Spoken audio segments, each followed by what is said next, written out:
ಇದೆ ಅಂತ ಹೇಳ್ತೀರಿ. ಈ ಅವರು ಯಾರು BR ಪಾಟೀಲ್ ಬಿಜೆಪಿ ಸದಸ್ಯರ BR ಪಾಟೀಲ್ ಬಿಜೆಪಿನ ಮತ್ತೆ ನೋಡಿ ಹೇಳಿ ಈಗ. ಅಲ್ಲ ನಂಗೆ ಗೊತ್ತಿಲ್ಲ ಮತ್ತೆ ನೋಡಿ ಹೇಳ್ತೇನೆ ನಾನು, ಈಗ ಮುಂದುವರಿಸ್ಕೊಂಡು ಹೋಗುವ. ನೀವು ಅರ್ಥ ಮಾಡ್ಕೊಂಡಿದ್ದೀರಾ? BR ಪಾಟೀಲ್ ಅವರು ಹೇಳಿದ್ರು, ಏನ್ ಹೇಳಿದ್ರು? ಈ ಸರ್ಕಾರದಲ್ಲಿ ಹಣಕಾಸಿನ ಸಮಸ್ಯೆಯಿಂದ ಶಾಸಕರ ಬೇಡಿಕೆ ಈಡೇರಿಸಲಾಗುತ್ತಿಲ್ಲ ಎನ್ನುವುದು ವಾಸ್ತವ್ಯ. ಅವರು ಮುಖ್ಯಮಂತ್ರಿಗೆ ಅಡ್ವೈಸರ್, ಅವರೇ ಹೇಳಿರೋದು. ಆಗಿನ ಸಿದ್ದರಾಮಯ್ಯನೇ ಬೇರೆ, ಈಗಿನ ಸಿದ್ದರಾಮಯ್ಯನೇ ಬೇರೆ ಅಂತ ನೀವು ಹೇಳಿದ್ರಿ ಅಂತ ಹೇಳಿದ್ದಾರೆ. ಆಗಿನ ಸಿದ್ದರಾಮಯ್ಯನವರೇ ಬೇರೆ, ಈಗಿನ ಸಿದ್ದರಾಮಯ್ಯನವರೇ ಬೇರೆ. ಅವ್ರು ಮಾತಾಡಲ್ಲ ಅಂತ ಹೇಳಿದ್ರೆ ಬಿಟ್ಬಿಡು ಅವ್ರಿಗೆ.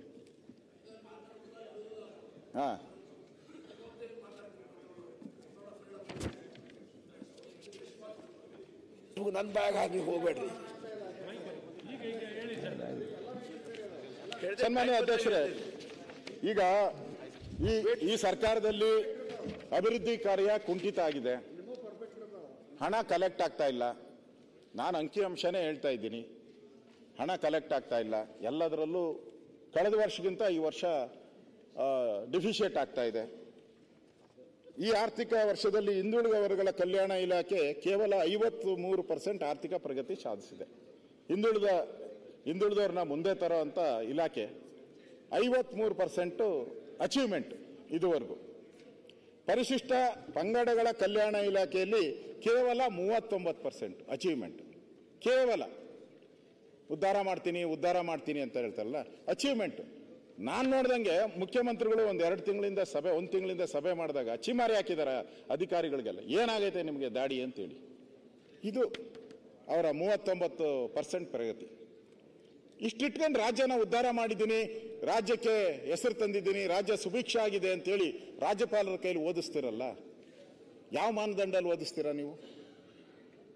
2024-25 ಸಾಲಿನಲ್ಲಿ ತೆರಿಗೆ ಸಂಗ್ರಹ ಈವರೆಗಿನ 35% ಕೊರತೆ ಎದುರಾಗಿರುವುದು, ರಾಜ್ಯದಲ್ಲಿ ಆರ್ಥಿಕ ಪರಿಸ್ಥಿತಿ ಕುಸಿದಿದೆ ಅನ್ನೋದಕ್ಕೆ ಕನ್ನಡಿ ಹಿಡ್ದಂಗೆ ಅಧ್ಯಕ್ಷರೇ. ಇಷ್ಟೂ ಕೂಡ ಇದೊಂಥರ ರಾಜ್ಯಪಾಲರ ಕೈಲಿ ಒಂಥರ ಹಸಿ ಸುಳ್ಳನ್ನ ಹೇಳಿಸ್ತಾವ್ರೆ. ಹಸಿ ಸುಳ್ಳು. ನಾನೇ ಹೇಳಿದ್ದೀನಿ, ಈ ಹಿಂದುಳಿದ ವರ್ಗದ ಇಲಾಖೆದೇ ಹೇಳಿದ್ದೀನಿ. ಎಷ್ಟು ಅಚೀವ್ಮೆಂಟ್? 39% ಅಚೀವ್ಮೆಂಟ್. 100ಕ್ಕೆ 39 ಮಾರ್ಕ್ಸ್. ಮತ್ತೆ ಇದನ್ನ ರಾಜ್ಯಪಾಲರ ಕೈಲಿ ಹುಸಿ ಸುಳ್ಳನ್ನ ಹೇಳಿಸ್ತಾ ಇದ್ದಾರೆ.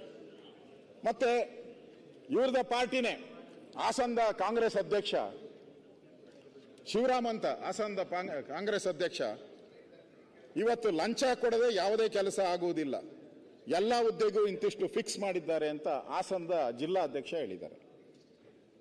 ನಾನು ಹೇಳಿಲ್ಲ, ಕಾಂಗ್ರೆಸ್ಸಿನ ಜಿಲ್ಲಾ ಅಧ್ಯಕ್ಷ. ಪಾರದರ್ಶತೆ, ಕೌನ್ಸಿಲಿಂಗು ಇವೆಲ್ಲ ನಮ್ಮ ಇದರಲ್ಲಿ ಬುಕ್ಕಲ್ಲಿ ಪ್ರಿಂಟ್ ಆಗಿ ಬಂದ್ಬಿಟ್ಟಿದೆ. ಈಗ ನಿನ್ನೆ ಕಾಂಟ್ರಾಕ್ಟರ್ಗಳೆಲ್ಲ ಹೋಗಿ ಮುಖ್ಯಮಂತ್ರಿನ ಉಪಮುಖ್ಯಮಂತ್ರಿನೆಲ್ಲ ಭೇಟಿ ಮಾಡಿದ್ದಾರೆ. ಅವ್ರು ಹೇಳಿರೋ ಪ್ರಕಾರ ಹಿಂದಿನ ಸರ್ಕಾರ ಅದೇ ಇಲ್ಲಿ ಕಮಿಷನ್ 40% ಹೆಚ್ಚಳ ಆಗಿದೆ ಸಿಎಂಗೆ ಗುತ್ತಿಗೆದಾರರು. ಅವ್ರು ಹೇಳಿರೋದು, ಗುತ್ತಿಗೆದಾರರು ಹೇಳಿರೋದು ಕಮಿಷನ್ 40% ಹೆಚ್ಚಾಗಿದೆ ಸಿಎಂಗೆ ಗುತ್ತಿಗೆದಾರರು. ಸಿಎಂಗೂ ಕೊಟ್ಟಿದ್ದಾರೆ, ಡೆಪ್ಟಿ ಸಿಎಂಗೂ ಕೊಟ್ಟಿದ್ದಾರೆ. ಇಲ್ಲಿ ನಟ್ಟು ಬೋಲ್ಟು ಟೈಪ್ ಮಾಡಬೇಕಾಗಿರೋದು ಇಲ್ಲಿ. ಇವತ್ತು ಗುತ್ತಿಗೆದಾರರು ಯಾವ ನಮ್ಮ ಮೇಲೆ ಗುತ್ತಿಗೆದಾರ ಅವ್ರು ಯಾರೋ ಹೇಳಿದ್ದಾರೆ, ಇವತ್ತಿಲ್ಲ, ಅವ್ನು ಸತ್ತೋಗಿದ್ದಾನೆ, ಕೆಂಪಣ್ಣ, ಅವ್ರು ಹೇಳಿದಾನೆ ಅಂತ ಪೋಸ್ಟ್ಗಳು ಅಂಟಿಸ್ಬಿಟ್ರು. ಈಗ ಅದೇ ಗುತ್ತಿಗೆದಾರರು ಎಲ್ಲರ ಮನೆಗೂ, ಸಿಎಂ ಮನೆಗೆ ಹೋಗ್ತಾರೆ, ಡೆಪ್ಟಿ ಸಿಎಂ ಮನೆಗೆ ಹೋಗ್ತಾರೆ, ಲಂಚ ಅಂತ ಓಪನ್ ದಿನ ಪತ್ರಿಕೆ ನೋಡ್ತಾ ಇದ್ದೀರಿ. ಪಾರದರ್ಶಕತೆ, ಟ್ರಾನ್ಸ್ಪರೆಂಟ್, ಏನು ಲಂಚ ತಗೊಳೋದ್ರಲ್ಲ ಪಾರದರ್ಶಕತೆ. ಇದೆಲ್ಲ ಇವತ್ತು ನಡೀತಾ ಇರುವಂತ ಒಂದು ವಿಚಾರಗಳನ್ನ ನಾನು ಇದಿರ್ತೀನಿ. ಇದಕ್ಕಿಂತ ಪ್ರಮುಖವಾಗಿ ಇವತ್ತು 32,000 ಬಾಕಿ ಇದೆ, 32,000 ಕೋಟಿ ಬಿಲ್ ಬಾಕಿ ಇದೆ. 15ರಲ್ಲಿ ಹೇಳಿದ್ದಾರೆ, ಕಿರು ಸಾಲ ಮತ್ತು ಸಣ್ಣ ವಸೂಲಿ ಕಿರುಕುಳ ಹಿಂಸೆ ಒತ್ತಡ ತಡೆಯುವ ನಿಟ್ಟಿನಲ್ಲಿ ಸುಗ್ರೀವಾಜ್ಞೆ ಜಾರಿಗೆ ಮಾಡ್ತೀರಿ ಅಂತ. ಮೈಕ್ರೋ ಫೈನಾನ್ಸ್ದು ಭಾಳ ಲೇಟಾಗಿ ಮಾಡಿದ್ದಾರೆ. 32 ಜನ ಸತ್ತೋದ ಮೇಲೆ ಇವ್ರಿಗೆ ಬುದ್ಧಿ ಬಂದಿದೆ. ಅದಕ್ಕೆ ಮುಂಚೆ ಇವ್ರಿಗೆ ಇರೋ ಕಾನೂನಲ್ಲೇ ಕ್ರಮ ತೆಗೆದುಕೊಳ್ಳೋಕ್ಕೆ ಇವ್ರ ಕೈಲಾಗಲೇ ಇಲ್ಲ. ಇವತ್ತು ಮೈಕ್ರೋ ಫೈನಾನ್ಸ್ ಯಾಕೆ ಹಾವಳಿ ಜಾಸ್ತಿ ಆಯಿತು ಅಂದರೆ, ಇವರು ನಿಗಮಗಳಲ್ಲಿ ಸುಮಾರು 1600-700 ಕೋಟಿ ರೂಪಾಯಿ ಹಣವನ್ನು ಬಡವರಿಗೆ ಲೋನ್ ಕೊಡಬೇಕಾಗಿತ್ತು, ಬಡವರ ಉದ್ಯೋಗಕ್ಕೆ ಹಣ ಕೊಡಬೇಕಾಗಿತ್ತು. ವಾಲ್ಮೀಕಿ ನಿಗಮ ಇರ್ಬೋದು, ತಾಂಡ ಇರ್ಬೋದು, ಆದಿಜಾಂಬವ ಇರ್ಬೋದು, ದೇವರಾಜ ಅರಸ್ ಇರ್ಬೋದು, ವಿಶ್ವಕರ್ಮ ಇರ್ಬೋದು, ಸಂಗೊಳ್ಳಿ ರಾಯಣ್ಣ ಇರ್ಬೋದು, ಅಂಬಿಗರ ಚೌಡಯ್ಯ, ಬೋವಿ ನಿಗಮ, ಈ ಥರದ್ದೆಲ್ಲ 1600-700 ಕೋಟಿ ರೂಪಾಯಿ ಪ್ರತಿ ವರ್ಷ ಲೋನ್ ಕೊಡ್ತಾ ಇದ್ರು. ಈ ವರ್ಷ ಅನುದಾನ ಎಲ್ಲ ಕಟ್ ಮಾಡಿಬಿಟ್ಟಿದ್ದಾರೆ. ಅವರು ಮೈಕ್ರೋ ಫೈನಾನ್ಸ್ಗೆ ಈಗ ಹೋಗಿದ್ದಾರೆ. ಇವತ್ತು ಮೈಕ್ರೋ ಫೈನಾನ್ಸ್ ಹಾವಳಿ ಹೆಂಗಿದೆ ಅಂದರೆ, ನಾನು ಕೂಡ ಮಳವಳ್ಳಿ ತಾಲೂಕಿಗೆ ಹೋಗಿದ್ದೆ. ನಾನು ಮಳವಳ್ಳಿ ತಾಲೂಕು ಹೊನ್ನಾಪುರ ಗ್ರಾಮಕ್ಕೆ ಭೇಟಿ ನೀಡಿದ್ದೆ. ಅಲ್ಲಿ ತಾಯಿ ಪ್ರೇಮ, ಈ ಮೈಕ್ರೋ ಫೈನಾನ್ಸ್ ನಾನು ಹೋಗಿದ್ದೆ. ಅವಳು ಅಂಗನವಾಡಿಯಲ್ಲಿ ಕೆಲಸ ಮಾಡುವ ತಾಯಿ. ಅವಮ್ಮ ಗಂಡ ಆಸ್ಮಾ ಪೇಷಂಟು, ಅವು ಕೆಲಸ ಮಾಡೋಕ್ಕೆ ಶಕ್ತಿ ಇಲ್ಲ ಮನೇಲಿ. ನಾನು ಓದಕ್ಕೆ ಕೂತಿದ್ದ ಅವ ಮನುಷ್ಯ. ಇಬ್ಬರು ಹೆಣ್ಣು ಮಕ್ಕಳಿಗೂ ಒಬ್ಬರಿಗೆ ಗಂಡ ಬಿಟ್ಬಿಟ್ಟು ಬಂದ್ಬಿಟ್ಟು ಆಯಮ್ಮನೂ ಇವ್ರ ಮನೆಯಲ್ಲೇ ಅವ್ರೆ. ಮೊದಲನೇ ಅವ್ರ ಮನೆಯವ್ರಿಗೆಲ್ಲ ಆಸ್ಮಾನೆ. ಇವರಿಗೆ ಮೈಕ್ರೋ ಫೈನಾನ್ಸ್, ಪ್ರೈವೇಟ್ ಫೈನಾನ್ಸ್ ಅವ್ರು ಕಿರುಕುಳ ಮಾಡಿ ಆ ಮನೆ ಹತ್ರ ಬಂದು ಪೊಲೀಸವ್ರನ್ನ ಕರ್ಕೊಂಬಂದು, ಪೊಲೀಸವ್ರ ಮನೆಗೆ ನುಗ್ಗಿ ಆ ಅಮ್ಮ ಮಗುಗೆ ಹಾಲು ಕುಡಿಸ್ತಾ ಇದ್ಲಂತೆ. ಹಾಲು ಕುಡ್ಸೋಕ್ಕೂ ಬಿಡದೆ ದರ ಅಂತ ಹೇಳ್ಕೊಂಡೋಗಿ ಆಚೆ ಬಿಟ್ಬಿಟ್ಟು ಬೀಗ ಹಾಕೊಂಡು ಹೊರಟೋಗಿದ್ದಾರೆ. ಎಲ್ಲರ ಮುಂದೆ ಆ ಹಟ್ಟಿಗೆ ನಾನು ಹೋಗಿದ್ದೆ. ಎಲ್ಲ ಹಟ್ಟಿಯಲ್ಲಿ ಎಲ್ಲರ ಮುಂದೆ ಅವ್ರು ಎಳೆದಾಡಿ ಇವ್ರಿಗೆ ಕೆಟ್ಟ ಪದ, ಪೊಲೀಸರು ಬೈದಿದ್ಕೋಸ್ಕರ ಅವರು ಆತ್ಮಹತ್ಯೆ ಮಾಡ್ಕೊಂಬಿಟ್ಲ. ತಾಯಿ ಆತ್ಮಹತ್ಯೆ, ಇಮಿಡಿಯೇಟ್ ಆಗಿ ಆತ್ಮಹತ್ಯೆ ಮಾಡ್ಕೊಂಬಿಟ್ಲು. ತಾಯಿ ಆತ್ಮಹತ್ಯೆ ಮಾಡ್ಕೊಂಡ್ಲಲ್ಲ ಅಂತ ಹೇಳ್ಬಿಟ್ಟು ವಿಷಯ ಗೊತ್ತಾದ ತಕ್ಷಣ ಮಗ ಎಲ್ಲೋ ಕೆಲ್ಸಕ್ಕೆ, ಅವನಿಗೂ ಗ್ಯಾಂಗ್ರೀನ್ ಔಟೈತೆ ಕಾಲು. ಗ್ಯಾಂಗ್ರೀನ್ ಆಗಿದ್ರು ಕೂಡ ಗಾರೆ ಕೆಲ್ಸಕ್ಕೆ ಹೋಗ್ತಾ ಇದ್ದ ಅವನು. ಫುಲ್ ಗ್ಯಾಂಗ್ರೀನ್ ಆಗಿದೆ ಅವನಿಗೆ. ಅವನಿಗೂ ಖರ್ಚು ಇದೆ. ಅವನು ತಾಯಿಯ ಸತ್ತೋದ್ಲಲ್ಲ ಅಂತೇಳಿ ಅವನು ಹೊರಟು ಕೆರೆ ಒಳ್ಳೆ ಬಿದ್ದುಬಿಟ್ಟು ಹಂಗೆ ಸತ್ತ ಹೋಗಿದ್ದಾರೆ. ತಾಯಿ ಸತ್ತ ಒಂದೇ ದಿನಕ್ಕೆ ಮಗನೂ ಕೂಡ ಹೋಗಿ ಸತ್ತೋಗಿದ್ದಾರೆ. 2 ಈ ಕೊಲೆ ಅಂತಾನೆ ಹೇಳ್ಬೇಕು ನಾನು. ಅಂದ್ರೆ ಮೈಕ್ರೋ ಫೈನಾನ್ಸ್ ಹಾವಳಿಯಿಂದ ಇಡೀ ಕುಟುಂಬನೇ ಬೀದಿಗೆ ಬಂದಿದೆ. ನಾನು ಬಿಟ್ಬಿಟ್ಟು ಬೇರೆ ಕೇರಿಗೆ ಹೋದೆ. ಅಲ್ಲೇ ಒಂದು 10 ಮನೆಯವರು ಊರು ಬಿಟ್ಟು ಓಡೋಗ್ಬಿಟ್ಟಿದ್ದಾರೆ. ಊರು ಬಿಟ್ಟು 15 ದಿನ ಆಯ್ತಂತೆ ಬರೋಕ್ಕೆ. ಅದು ಸುಮ್ಮನೆ ಸಣ್ಣ ಉದಾಹರಣೆ ಕೊಡ್ತೀನಿ ಅಧ್ಯಕ್ಷರೇ.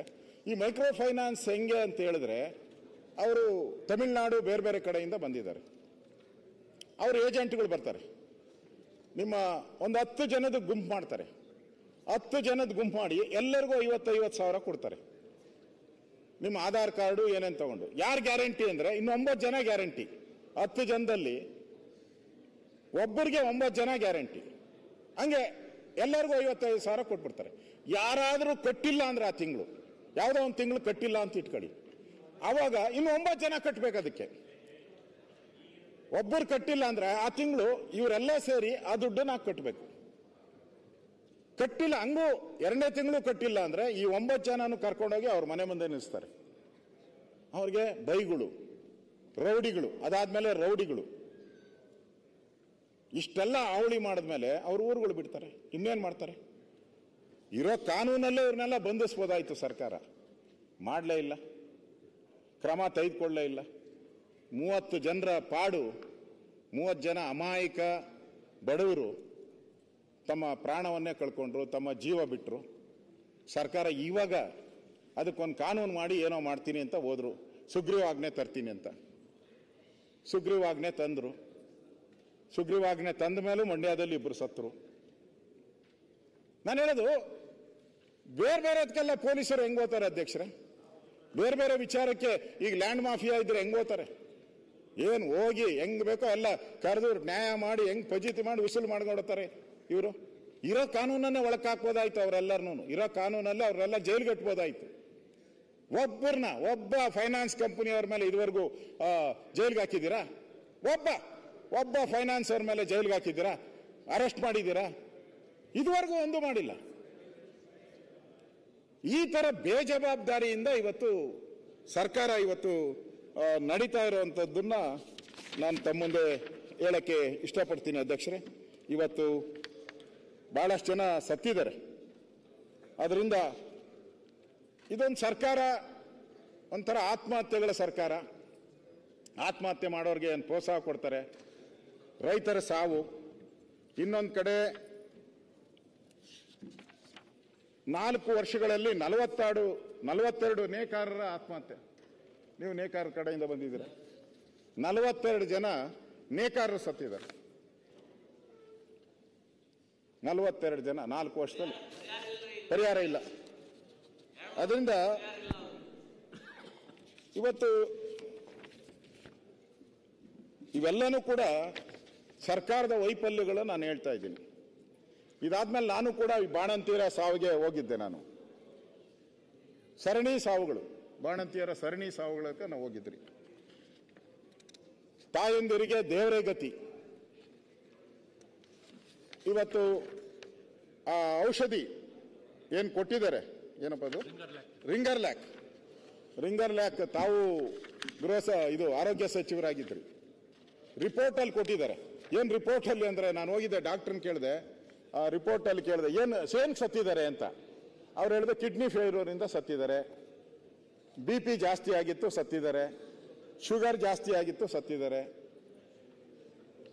5 ಜನ ಬಳ್ಳಾರಿಯಲ್ಲಿ ಸತ್ತಿರೋದು. 5 ಜನನು ಸತ್ತಿರೋದು ಶುಗರು, BP, ಕಿಡ್ನಿ ಫೇಲ್ಯೂರು ಅಂತ.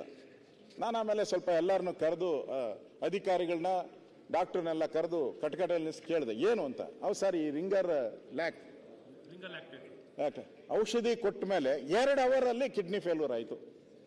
ಒಂದ್ಸರಿ ಕಿಡ್ನಿ ಫೇಲ್ಯೂರ್ ಆದ್ಮೇಲೆ ಉಳಿದ ಆರ್ಗನ್ಸ್ ಕೂಡ ಫೇಲ್ಯೂರ್ ಆಗಿದೆ ಸರ್. ಅದಕ್ಕೋಸ್ಕರ ಸತ್ತಿರೋದು ಅಂತ ರಿಪೋರ್ಟ್ ಅಲ್ಲಿ ಏನ್ ಬರ್ದಿದ್ದಾರೆ. ಓವರಲ್ ಆಗಿ ಹಿಂಗೆಲ್ಲ ಹೇಳ್ತಾರೆ ನಮ್ಮ ಹತ್ರ. ರಿಪೋರ್ಟ್ ಅಲ್ಲಿ ಏನ್ ಬರ್ದಿದ್ದಾರೆ, ಎಲ್ಲ ಸತ್ತಿರೋದು ಕಿಡ್ನಿ ಫೇಲ್ಯೂರು, ಆಸ್ಮಾ ಇತ್ತು ಅವ್ರಿಗೆ, ಈ ತರದ್ದು ಅಂತ. ಸರಣಿ ರೀತಿ ಇವತ್ತು ಆಸ್ಪತ್ರೆಗೆ ಹೋದ ತಾಯಂದಿರು ಬರೋ ಗ್ಯಾರಂಟಿನೇ ಇಲ್ಲ. ಇವ್ರು ಗ್ಯಾರಂಟಿ ಅಂತಾರೆ, ಬರೋ ಗ್ಯಾರಂಟಿನೇ ಇಲ್ಲ. ಸರ್ ಒಂದೇ ನಿಮಿಷ, ಎಷ್ಟು ಕೇಸಲ್ಲಿ ಪೋಸ್ಟ್ ಮಾರ್ಟಮ್ ಮಾಡಿದ್ದಾರೆ ಸರ್? ಅಲ್ಲ, ಸಾವಾಗಿರೋದು ಯಾವುದೇ ಒಂದು ಆಸ್ಪತ್ರೆಯಲ್ಲಿ ಇಂಥ ಅನ್ಯಾಚುರಲ್ ಡೆತ್ ಆದಾಗ ಎಲ್ಲ ಪೋಸ್ಟ್ ಮಾರ್ಟಮ್ ಆಗಬೇಕು. ಹಾಗಾಗಿ ಇನ್ನೊಂದು ಬಹಳ ಸ್ಪಷ್ಟವಾಗಿ ಬೆಳಕು ಚೆಲ್ಲಬೇಕು ಅಂದ್ರೆ ರೈಟಿಂಗ್ ಅಲ್ಲಿ ಕೇಳಿ. ಅನಾರೋಗ್ಯ ವಿಚಾರ ರಾಜ್ಯದ ಆರೋಗ್ಯ ಸಂಪೂರ್ಣವಾಗಿ ಅನಾರೋಗ್ಯವಾಗಿ ಈ ಗವರ್ನರ್ ಸನ್ಮಾನ್ಯ ಅಧ್ಯಕ್ಷ ಗವರ್ನರ್ ಅಡ್ರೆಸ್ ಅಲ್ಲೇ ಆಯ್ತು ಅಂಕಿ ಅಂಶ ತಪ್ಪು ಮತ್ತೆ ನೀವು ಮಾತಾಡಿ ಏನ್ ಬೇಕಾದ್ರೆ ನಮ್ಗೆ ನೀವು ಕೊಡ್ತಾನೆ ಇಲ್ವಲ್ಲ. 12 ಗಂಟೆ ಹತ್ರ ಕೊಡ್ತೇನೆ. ಮತ್ತೆ ಕಲ್ಯಾಣ ಕರ್ನಾಟಕ ಕೂಡ ನಾವು ನೀವೇ ಕೇಳಿಸ್ಕೋಬೇಕು. ಕಲ್ಯಾಣ ಮಾತಾಡ್ಲಿಕ್ಕೆ 12 ಗಂಟೆ ಕರ್ಕೊಂಡು ಹೋಗಿ ನಮ್ಗೆ ಕೊಡ್ತಾರೆ ಅಂತ. 12 ಗಂಟೆನಲ್ಲಿ ಮಾತಾಡ್ಲಿ. ಸನ್ಮಾನ್ಯ ಮಾತಾಡ್ಲಿ ಅವರು. ಸನ್ಮಾನ್ಯ ಅಧ್ಯಕ್ಷರೇ, ಕಲ್ಯಾಣ ಕರ್ನಾಟಕಕ್ಕೂ ಅಷ್ಟೇ ಒಂದು ಕ್ಯಾಬಿನೆಟ್ ಮಾಡಿದ್ರು. ಅಲ್ಲಿ ಕ್ಯಾಬಿನೆಟ್ ಮಾಡಿ ಭರಪೂರ್ವವಾದಂತ ಘೋಷಣೆಗಳನ್ನ ಕೊಟ್ಟರು. ಅಲ್ಲಿ ಏನು ಉದ್ಧಾರ ಆಗ್ಲೇ ಇಲ್ಲ ಇದುವರೆಗೂ ಕಲ್ಯಾಣ ಕರ್ನಾಟಕದ ಯಾವುದೇ ಯೋಜನೆಗಳು. ಇವತ್ತು 17,433 ಹುದ್ದೆ ಭರ್ತಿಗೆ ಏನು ಕ್ರಮ ಆಗ್ಲೇ ಇಲ್ಲ. ಕೃಷಿ ಇಲಾಖೆಯ 100 ಆಗ್ಲೇ ಇಲ್ಲ. ಕೈಗಾರಿಕಾ ಇಲಾಖೆಯಲ್ಲಿ 1,550 ಕೋಟಿ ಅದು ಆಗ್ಲಿಲ್ಲ. ಅರಣ್ಯ ಇಲಾಖೆ 32 ಕೋಟಿ ಆಗ್ಲಿಲ್ಲ. ಅಂದ್ರೆ ಕಲ್ಯಾಣ ಕರ್ನಾಟಕ ಕೂಡ ಯಾವಾಗ ನಿಮ್ಮ ಅಭಿವೃದ್ಧಿ ಅಂತ ಹೇಳ್ತಾರೆ. ಕಲ್ಯಾಣ ಕರ್ನಾಟಕದ ಅಭಿವೃದ್ಧಿನೂ ಮಾಡಕ್ಕೆ ಇವತ್ತು ಆಗದೆ ಇರೋಂಥ ಒಂದು ವ್ಯವಸ್ಥೆಯನ್ನು ನೋಡಿದ್ದೀರಿ. ಇನ್ನು ನಮ್ಮ ಇದರಲ್ಲಿ ಗೃಹ ಸಚಿವರು ಬರೆದಿದ್ದಾರೆ ಕೊನೆಯ ಪೇಜಲ್ಲಿ, ನಾನು ಅಲ್ಲಿಗೆ ಬರ್ತಾ ಇದ್ದೀನಿ. ಅದು ಏನೇ ಅಂತಾರೆ ಅಂದ್ರೆ, ಕರ್ನಾಟಕದಲ್ಲಿ ಯಾವುದು ಆ ಥರ ಹೇಳ್ಗಣೋ ಅಂತ ಕಾನೂನು ಸುವ್ಯವಸ್ಥೆ ತಪ್ಪಿರೋ ಘಟನೆನೇ ನಾನು ಇಲ್ಲ ಅಂತೇಳಿ ಬರೆದ್ಬಿಟ್ಟಿದ್ದಾರೆ ಗೃಹ ಸಚಿವರು. ಕಳೆದ 2 ವರ್ಷದಲ್ಲಿ ಆ ಥರದ ಘಟನೆನೇ ಆಗಿಲ್ಲ ಅಂತ ಬರೆದ್ಬಿಟ್ಟವ್ರು. ಇಲ್ಲಿ ಅದಾದ್ಮೇಲೆ ಅಶೋಕಣ್ಣ, ಆ ಗ್ರಾಮೀಣ ಅಭಿವೃದ್ಧಿ ಬಗ್ಗೆ ಹೇಳ್ಬೇಕು. 4,000 ಕೋಟಿ ಕೊಟ್ಟಿದ್ದೀವಿ. ಒಂದು ಎಲ್ಲ ನಾನೇ ಮಾತಾಡ್ಬಿಟ್ರೆ ನೀವು ಮಾತಾಡ್ಬೇಕು. ಅದನ್ನ 3 ಲಕ್ಷ ಮನೆ ಕೊಟ್ಟಿದ್ದೀವಿ ಅಂತ ಹೇಳಿದ್ದಾರೆ ಅವರು. ಸನ್ಮಾನ್ಯ ಅಧ್ಯಕ್ಷರೇ, ಇವತ್ತು ಮೈಸೂರಲ್ಲಿರುವಂತಹ ಘಟನೆ ಏನಿದೆ, ಮೈಸೂರ ಉದಯಗಿರಿ ಪೊಲೀಸ್ ಸ್ಟೇಷನ್ ಮೇಲೆ ಅಟ್ಯಾಕ್ ಆಗಿರುವಂಥದ್ದು, ಈ ರಾಜ್ಯದಲ್ಲಿ ಕಾನೂನು ಸುವ್ಯವಸ್ಥೆ ಕುಸಿದಿರೋದಕ್ಕೆ ಅದಕ್ಕಿಂತ ದೊಡ್ಡ ಕನ್ನಡಿ ಯಾವುದೂ ಇಲ್ಲೇ ಇಲ್ಲ. ಯಾವನೋ ಒಬ್ಬ ತಲೆ ಕೆಟ್ಟವನು ಪೋಸ್ಟ್ ಹಾಕದ ಅಂತೇಳಿ ಪೊಲೀಸ್ ಸ್ಟೇಷನ್ ಅನ್ನ ನುಗ್ಗಿ ಹೊಡೆದಿರುವಂಥದ್ದು ಪೊಲೀಸರ ಮೇಲೆ ಅಲ್ಲೇ ನಾನೇ ಹೋಗಿದ್ದೆ ಸ್ಪಾಟ್ಗೆ. ಒಂದಿದ್ದು ಪೊಲೀಸರು ಉಳಿದವ್ರನ್ನೆಲ್ಲ ಭಯ ಬೀಳಿಸ್ತಾರೆ. ನಾನು ಆ ಪೊಲೀಸ್ ಸ್ಟೇಷನ್ಗೆ ಹೋದಾಗ ಪೊಲೀಸರೆಲ್ಲ ಭಯ ಬಿದ್ದ ಸ್ಥಿತಿಯಲ್ಲಿ ನಾನು ನೋಡಿದ್ದೀನಿ. ಎಲ್ಲ ಬಂದು ನನ್ನಿಂದ ಒಳಗಡೆ ಸೇರ್ಕೊಂಬಿಟ್ಟು. ಅಂದ್ರೆ ಸಾವಿರಾರು ಜನ ದೊಣ್ಣೆ ಮಚ್ಚು ಎಲ್ಲ ತಗೊಂಡು ಕಲ್ಲುಗಳು, ಇನ್ನೂ ಕಲ್ಲುಗಳು ಬಿದ್ದಿದ್ದು ನಾನು ಹೋದಾಗ. ಏನ್ ಕ್ರಮ ಮಾಡಿದ್ರಿ ನೀವು? ಏನ್ ಆಕ್ಷನ್ ಮಾಡಿದ್ರಿ ಅವ್ರ ಮೇಲೆ? ಅವನ್ ಯಾವನ ಬರದವನ್ ಜೈಲಿಗೆ ಹಾಕಿದ್ರಿ. ಏನ್ ಬೇಕೋ ಮಾಡಿ ಅವನ್ ಬೇಕೆ, ನಮ್ದೇನು ಅಬ್ಜೆಕ್ಷನ್ ಇಲ್ಲ.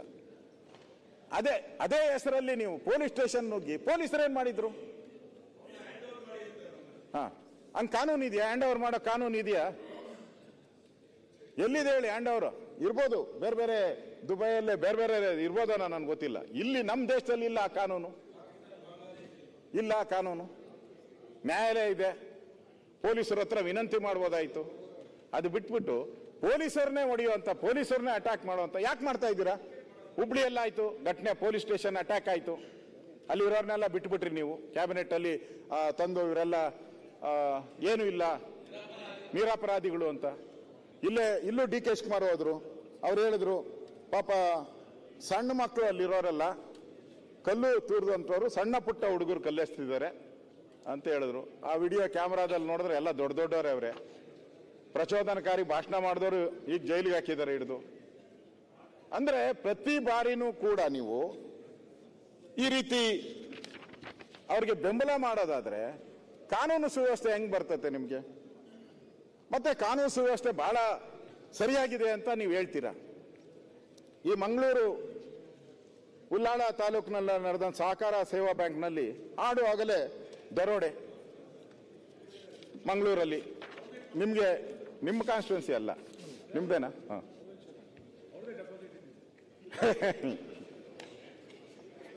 ಏನ್ ನಿಮ್ ಫ್ರೆಂಡ್ ಹೇಳ್ತಾ ಇದಾರೆ ನೋಡಿ.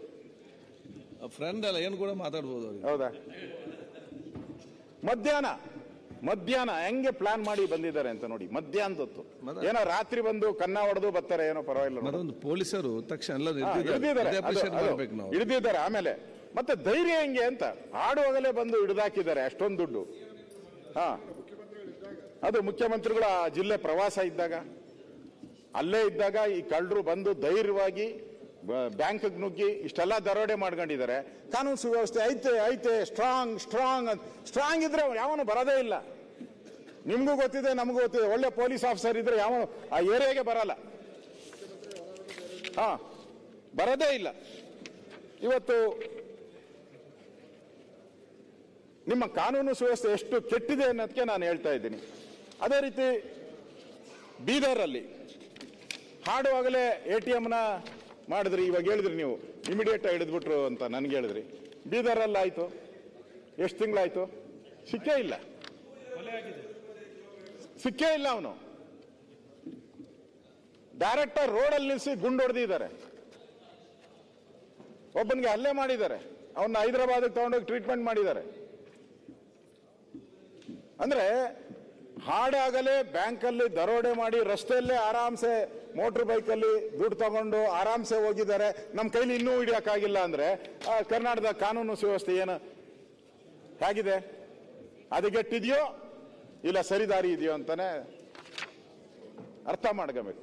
ಪೂರ್ತಿ ಕರ್ನಾಟಕದಲ್ಲಿ ಕಾನೂನು ಸುವ್ಯವಸ್ಥೆ ಅಂತ ನನ್ಗನ್ಸ್ತದೆ ಯಾರು ಹ್ಯಾಂಡಲ್ ಮಾಡ್ತಾ ಇದಾರೋ ಗೊತ್ತಿಲ್ಲ. ಪಾಪ ಪರಮೇಶ್ವರ್ ಒಳ್ಳೆಯರು, ಎಲ್ಲರೂ ಅವ್ರ ಖಾತೆಯಲ್ಲಿ ಕೈ ಹಾಕ್ತಾವ್ರೆ. ಅದೇ ಸಮಸ್ಯೆ ಆಗಿರೋದು. ಅವ್ರ ಖಾತೆಯಲ್ಲಿ ಯಾರು ಹೋಮ್ ಮಿನಿಸ್ಟರ್ ಅನ್ನೋದೇ ಗೊತ್ತಾಗಲ್ಲ. ಆ ಸ್ಥಿತಿ ಇವತ್ತು. ಮತ್ತೆ ಬೀದರಲ್ಲಾದಂತ ಇದು ಘಟನೆ ಇಡೀ ಪೊಲೀಸ್ ಇಲಾಖೆ ತಲೆ ತಗ್ಸುವಂಥದ್ದು.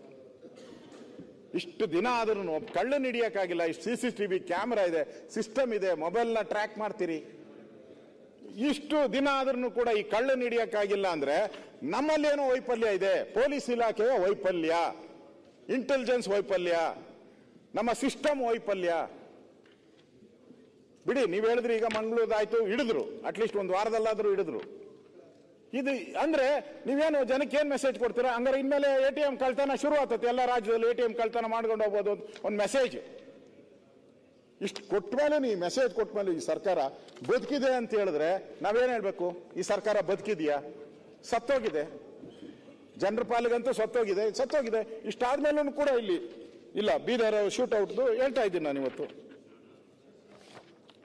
ಈ ರೀತಿ ಒಂದರ ಮೇಲೆ ಒಂದು ಘಟನೆಗಳು ನಡೀತಾ ಇದ್ರು ಕೂಡ ಇವತ್ತು ಈ ಸರ್ಕಾರ ಕ್ರಮ ತೆಗೆದುಕೊಳ್ಳಕ್ಕೆ ಆಗಲೇ ಇಲ್ಲ. ಇವತ್ತು ಮೊನ್ನೆ ನಮ್ಮ ಚಾಮರಾಜಪೇಟೆಯಲ್ಲಿ ಹಸುವಿನ ಪಾಪ ಹಸು ಏನ್ ಮಾಡಿತ್ತು, ಅದು ಕೆಚ್ಚಲ್ ಕೂಯ್ದಾಕಾರೆ.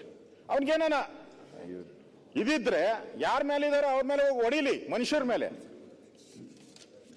ಆ ಗೋವಿನ ಮೇಲೆ ಹೋಗಿ ಮೂಕ ಪ್ರಾಣಿನ ಅದನ್ನ ಕತ್ತರಿಸುವಂಥದ್ದು ನೋಡ್ದ, ರಕ್ತ ಎಲ್ಲ, ನಾನು ಹೋಗಿದ್ದೆ, ಪೂರ್ತಿ ರಕ್ತ ಎಲ್ಲ ಹರಿದೋಗಿತ್ತು, ಆ ಕೆಚ್ಚಲ್ನೆಲ್ಲ ಕತ್ತಾಗಿದೆ. 3 ಹಸುಗಳಿಗೆ ಒಂದು ಕಾಲಲ್ಲಿ ಹೊಡೆದಿದ್ದಾರೆ ಮಚ್ಚಲ್ಲಿ. ಕೊನೆಗೆ ನಮ್ಮ ಪೊಲೀಸರು ಏನಿದ್ರು ಅವ್ನು ಹುಚ್ಚ ಅಂದ್ಬಿಟ್ರು, ಮುಗ್ದೇ ಹೋಗೋಯ್ತು ಕೇಸು. ಯಾವ್ದಾನ ಕೇಸ್ ನಿಮ್ಗೂ ಗೊತ್ತಿದೆ, ಯಾರನ್ನ ಅರೆಸ್ಟ್ ಮಾಡಿದ್ಮೇಲೆ ಕೋರ್ಟಿಗೆ ಪ್ರೊಡ್ಯೂಸ್ ಮಾಡ್ತಾರೆ, 24 ಗಂಟೆಲಿ ಕೋರ್ಟಿಗೆ ಪ್ರೊಡ್ಯೂಸ್ ಮಾಡ್ಬೇಕು. ಆಮೇಲೆ ಪೊಲೀಸರು ಏನ್ ಮಾಡ್ತಾರೆ, ಅವನ್ನ ಕಸ್ಟಡಿ ಕೊಡಿ ಅಂತ ಕೇಳ್ತಾರೆ. ಕೊಟ್ಬಿಟ್ಟು ಅವನ್ನ ಇಂಟ್ರಾಗೇಷನ್ ಮಾಡಿ ಅವ್ನು ಹೆಂಗ್ ಮಾಡ್ದ, ಯಾಕೆ ಮಾಡ್ದ, ಇಲ್ಲೇನು ಇಲ್ಲ, ಅರೆಸ್ಟ್ ಮಾಡಿದ್ರು ಸೀದಾ ಕರ್ಕೊಂಡೋಗಿ ಜೈಲಿಗೆ ಬಿಟ್ಬಿಟ್ರು ಅಷ್ಟೇ. ಕಸ್ಟಡಿಗೆ ತಗೊಂಡ್ಲೇ ಇಲ್ಲ, ಯಾಕೆ ಮಾಡ್ದ, ಏನ್ ಮಾಡ್ದ, ಏನು ಇಲ್ಲ. ನಾನು ಕೇಳಿದೆ ಏನು ಅಂತ, ಅವ್ನು ಕೆಲಸ ಮಾಡ್ತಾನೆ, ಅವ್ರ ಅಣ್ಣ ದೊಡ್ಡ ಫ್ಯಾಕ್ಟ್ರಿ ಇಟ್ಕೊಂಡಿದ್ದಾನೆ, ಅಲ್ಲಿ ಫ್ಯಾಕ್ಟ್ರಿ ಇಟ್ಕೊಂಡಿದ್ದಾನೆ, ಅದೇ ಏರಿಯಾದಲ್ಲಿ ಫ್ಯಾಕ್ಟ್ರಿ 20 ವರ್ಷದಿಂದ ನಡೆಸ್ತಾ ಇದ್ದಾನೆ ಫ್ಯಾಕ್ಟ್ರಿ. ಇವನು ಅಲ್ಲೇ ಕೆಲಸ ಮಾಡ್ತಾ ಇದ್ದಾನೆ 20 ವರ್ಷದಿಂದನು. ಅಂದ್ರೆ ನಾನು ಹೇಳ್ತಾ ಇರೋದು, ಗೋವುಗಳ ಮೇಲೆ ಈ ತರ ಹಲ್ಲೆ ಮಾಡಿದಾಗೂ ಕೂಡ ನೀವು ಏನು ಕ್ರಮ ಇಲ್ಲ ಅಂತ ಹೇಳಿದ್ರೆ ಈ ಸರ್ಕಾರಕ್ಕೆ ಏನು ಮಾನ ಮರ್ಯಾದೆ ಇದೆಯಾ, ಗೌರವ ಇದೆ? ಇದು ಗೌರವ ತರ ಅಂತ ಕೆಲಸನ ಇದು? ಹಸುಗಳನ್ನೂ ಬಿಡಲ್ಲ ನೀವು ಇದು ಮಾಡ್ತೀರಾ ಅಂತ ನಾನೇ ಹೋಗಿದ್ದೀನಿ ನೋಡಿ ಅಲ್ಲಿ. ಅದಕ್ಕೆ ಮುಖ್ಯಮಂತ್ರಿಗಳು ರಿಯಾಕ್ಟ್ ಮಾಡಿದ್ರು, ಇಮಿಡಿಯೇಟ್ ಆಗಿ ನಾವು ಕ್ರಮ ತೆಗೆದುಕೊಳ್ತೀನಿ ಅಂದ್ರು. ಕ್ರಮ ತೆಗೆದುಕೊಂಡ್ಮೇಲೆ ಅವನ್ನ ಹುಚ್ಚನ್ ಮಾಡಾಕ್ಬಿಟ್ರು, ಅವನೊಬ್ಬ ಹುಚ್ಚ ಅಂದ್ರು, ಮುಗಿದೋಯ್ತು, ಕೇಸ ಮುಗಿದೋಯ್ತು.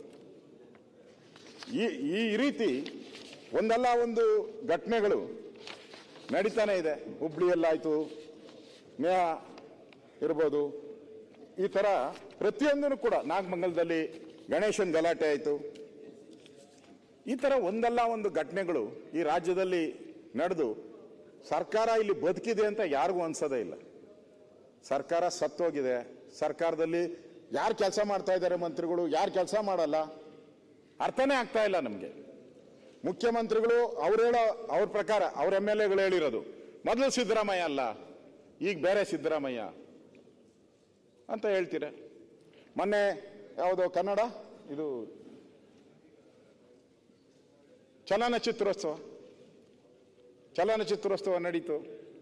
ಚಲನಚಿತ್ರೋತ್ಸವದಲ್ಲಿ ನಾನು ಅದಕ್ಕೊಂದ್ಸರಿ ಚೇರ್ಮನ್ ಆಗಿದ್ದೆ. ಹಿಂದೆ ಇವರು ಆಗಕ್ಕೆ 2 ವರ್ಷ ಹಿಂದೆ ನಾನು ಅದಕ್ಕೆ ಚೇರ್ಮನ್ ಆಗಿದ್ದೆ.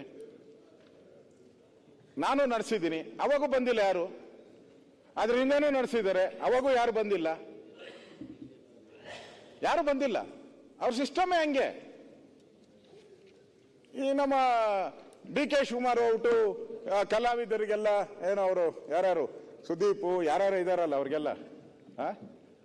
ಅವ್ರಿಗೆಲ್ಲ ನೆಟ್ಟು ಬೋಲ್ ಟೈಟ್ ಮಾಡ್ತೀನಿ ಅಂತ. ಏನ್ ನಾವೇನ್ ದುಡ್ಡು ಕೊಡ್ತೀರಾ ಅವ್ರಿಗೆ ನೆಟ್ಟು ಬೋಲ್ ಟೈಟ್ ಮಾಡಕ್ಕೆ? ಮತ್ತೆ ಇನ್ನೇನ್ ಮಾಡ್ಬೇಕು? ಶನಿವಾರಕ್ಕೆ ನಾವೇನ್ ದುಡ್ಡು ಕೊಡ್ತೀರಾ? ಅಶೋಕಣ್ಣ ಇನ್ನೇನ್ ಮಾಡ್ಬೇಕು ಹೇಳು? ಕನ್ನಡ ಕಾರ್ಯಕ್ರಮ ಮಾಡ್ಬೇಕಾದ್ರೆ ಬರ್ಲಿಲ್ಲ ಅಂದ್ರೆ ಇನ್ನೇನ್ ಮಾಡ್ಬೇಕು? ನೀವು ಕನ್ನಡ ಕಾರ್ಯಕ್ರಮ ಮಾಡ್ಬೇಕಾದ್ರೆ ಬರ್ಲಿಲ್ಲ ಅಂದ್ರೆ ಇನ್ನೇನ್ ಮಾಡ್ಬೇಕು? 8 ಕೋಟಿ ಖರ್ಚು ಮಾಡಿದ್ದೀರಾ. ಹೌದು, ನೀವು ಅವ್ರಿಗೆ ಕನ್ನಡ ಎಲ್ಲ ಹೇಳ್ತಾ ಇದ್ದಾರೆ, ನಮ್ಗೆ ಇನ್ವಿಟೇಷನ್ ಬಂದಿಲ್ಲ ಅಂತ ಹೇಳಿದ್ದಾರೆ. ಹೋರಾಟ ಮಾಡಿದ್ರು ತಪ್ಪು ಅದಕ್ಕೆ ಬರಲ್ಲ. ಅದಕ್ಕೆ ನೆಟ್ಟು ಬೋಲ್ ಟೈಟ್ ಮಾಡೋದಾ? ಅಲ್ಲ, ಬರಲ್ಲ. ಹಾಕ್ಬೇಕಾ? ಜಲದ ಹೋರಾಟ ಮಾಡಿದ್ರು ಬರಲ್ಲ, ಇನ್ನೇನ್ ಮಾಡ್ಬೇಕು? ನೆಲ ಸಂವಿಧಾನ ರಕ್ಷಕರು ಏನಾಗ್ತದೆ ಸರ್? ಯಾವ ರೀತಿ ಹಕ್ಕನ್ನು ಕಾಪಾಡ್ತಿದ್ದಾರೆ, ಯಾವ ರೀತಿ ಸಂದೇಶ, ಸೌಜನ್ಯ ನಿಮ್ಮ ಹತ್ರ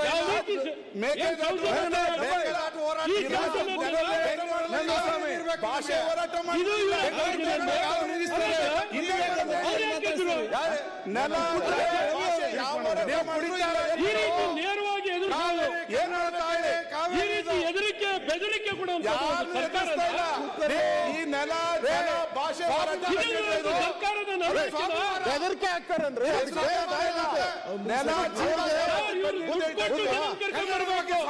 ಅವರು ಸುಮ್ಮನೆ ಹಿಂಗಂದ್ರೆ ಜನ ಬರ್ತಾರೆ. ನಿಂತ್ಕೊಂಡ್ರೆ ಸಾರ್ವಜನಿಕವಾಗಿ ನಿಂತ್ಕೊಂಡ್ರೆ ಬಂದ್ರೆ ಈ ಸರ್ಕಾರ ಕೂತ್ಕೊಳ್ಳಿ ಮತ್ತೆ ನೋಡುವ ಈ ಸರ್ಕಾರ ಹೇಗೆ ನಿಲ್ತಾರೆ ಆಗ? ಈ ಸರ್ಕಾರ ಕುರ್ಚಿ ಜನ ಕೊಟ್ಟಿದ್ದಾರೆ. ಕುರ್ಚಿ ಕೊಟ್ಟಿದ್ದಾರೆ, ಕುರ್ಚಿ ಕೊಟ್ಟಿದ್ದಾರೆ. ಒಂದು ಪೇಪರ್ ಕೊಟ್ಟಿದ್ದಾರೆ, ಇಷ್ಟ ಬಂದಂಗೆ ನಡ್ಕೋಬೋದಾ?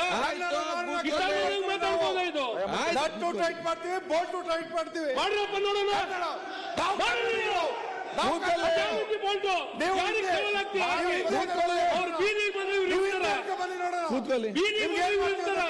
ಇವರಿಂದ 10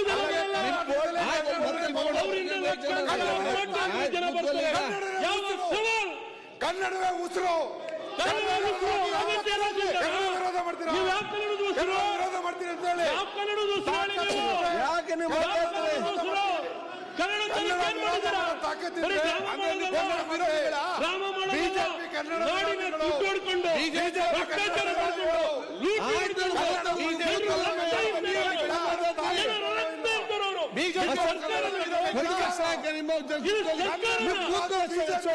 ಅದರ ಮೇಲೆ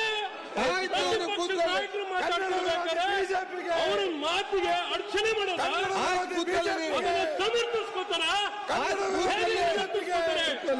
ಬೆದರಿಕೆ ಮಾಡೋದು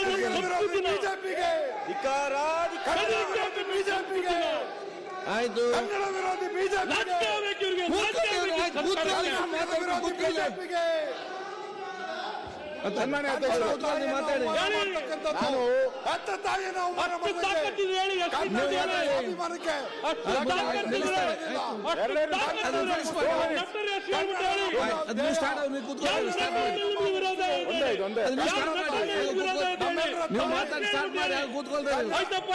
ಸವಾಲ್ ತರ್ತೀನಿ. ಸನ್ಮಾನ್ಯ ಅಧ್ಯಕ್ಷರೇ, ಇವತ್ತು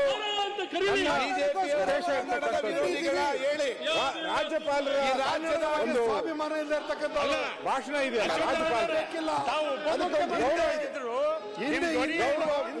ರಾಜ್ಯಪಾಲರಿಗೆ ಹಿಂದಿ ಬಾಯಲ್ಲಿ ನಾವು ಏನ್ ಹೇಳ್ತೀವಿ ಅದೆಲ್ಲ ನಡೆಯುವಂಥದ್ದು, ನಡಿಬೇಕು, ಗೌರವವಾಗಿ ನಡಿಬೇಕು. ಅದಕ್ಕೋಸ್ಕರ ನಾವು ಹೇಳುವಂಥದ್ದು. ಬಿಜೆಪಿ ಬರಲ್ವಾ, ಜೆಡಿಎಸ್ ಬರಲ್ಲ, ಕನ್ನಡಿಗರು ಬರಲ್ವಾ? ಮೇಕೆದಾಟು ಬರೀ ಕಾಂಗ್ರೆಸ್ ಅವ್ರ ಹೋರಾಟ, ಕರ್ನಾಟಕದ ಇತಿಹಾಸ ಮೇಕೆದಾಟು ಬರೀ ಕಾಂಗ್ರೆಸ್ ಅವ್ರ ಹೋರಾಟ. ಅಶ್ವಥ್ ಅವರೇ, ನೀವು ಮತ್ತೆ ಹೀಗೆ ಯಾಕೆ ಮಾತಾಡ್ತೀರಿ? ನೀವು ಸುಮ್ಮನೆ ಕೂತ್ಕೊಳ್ಳಿ. ನೀವು ಮಾತಾಡಿ, ನೀವು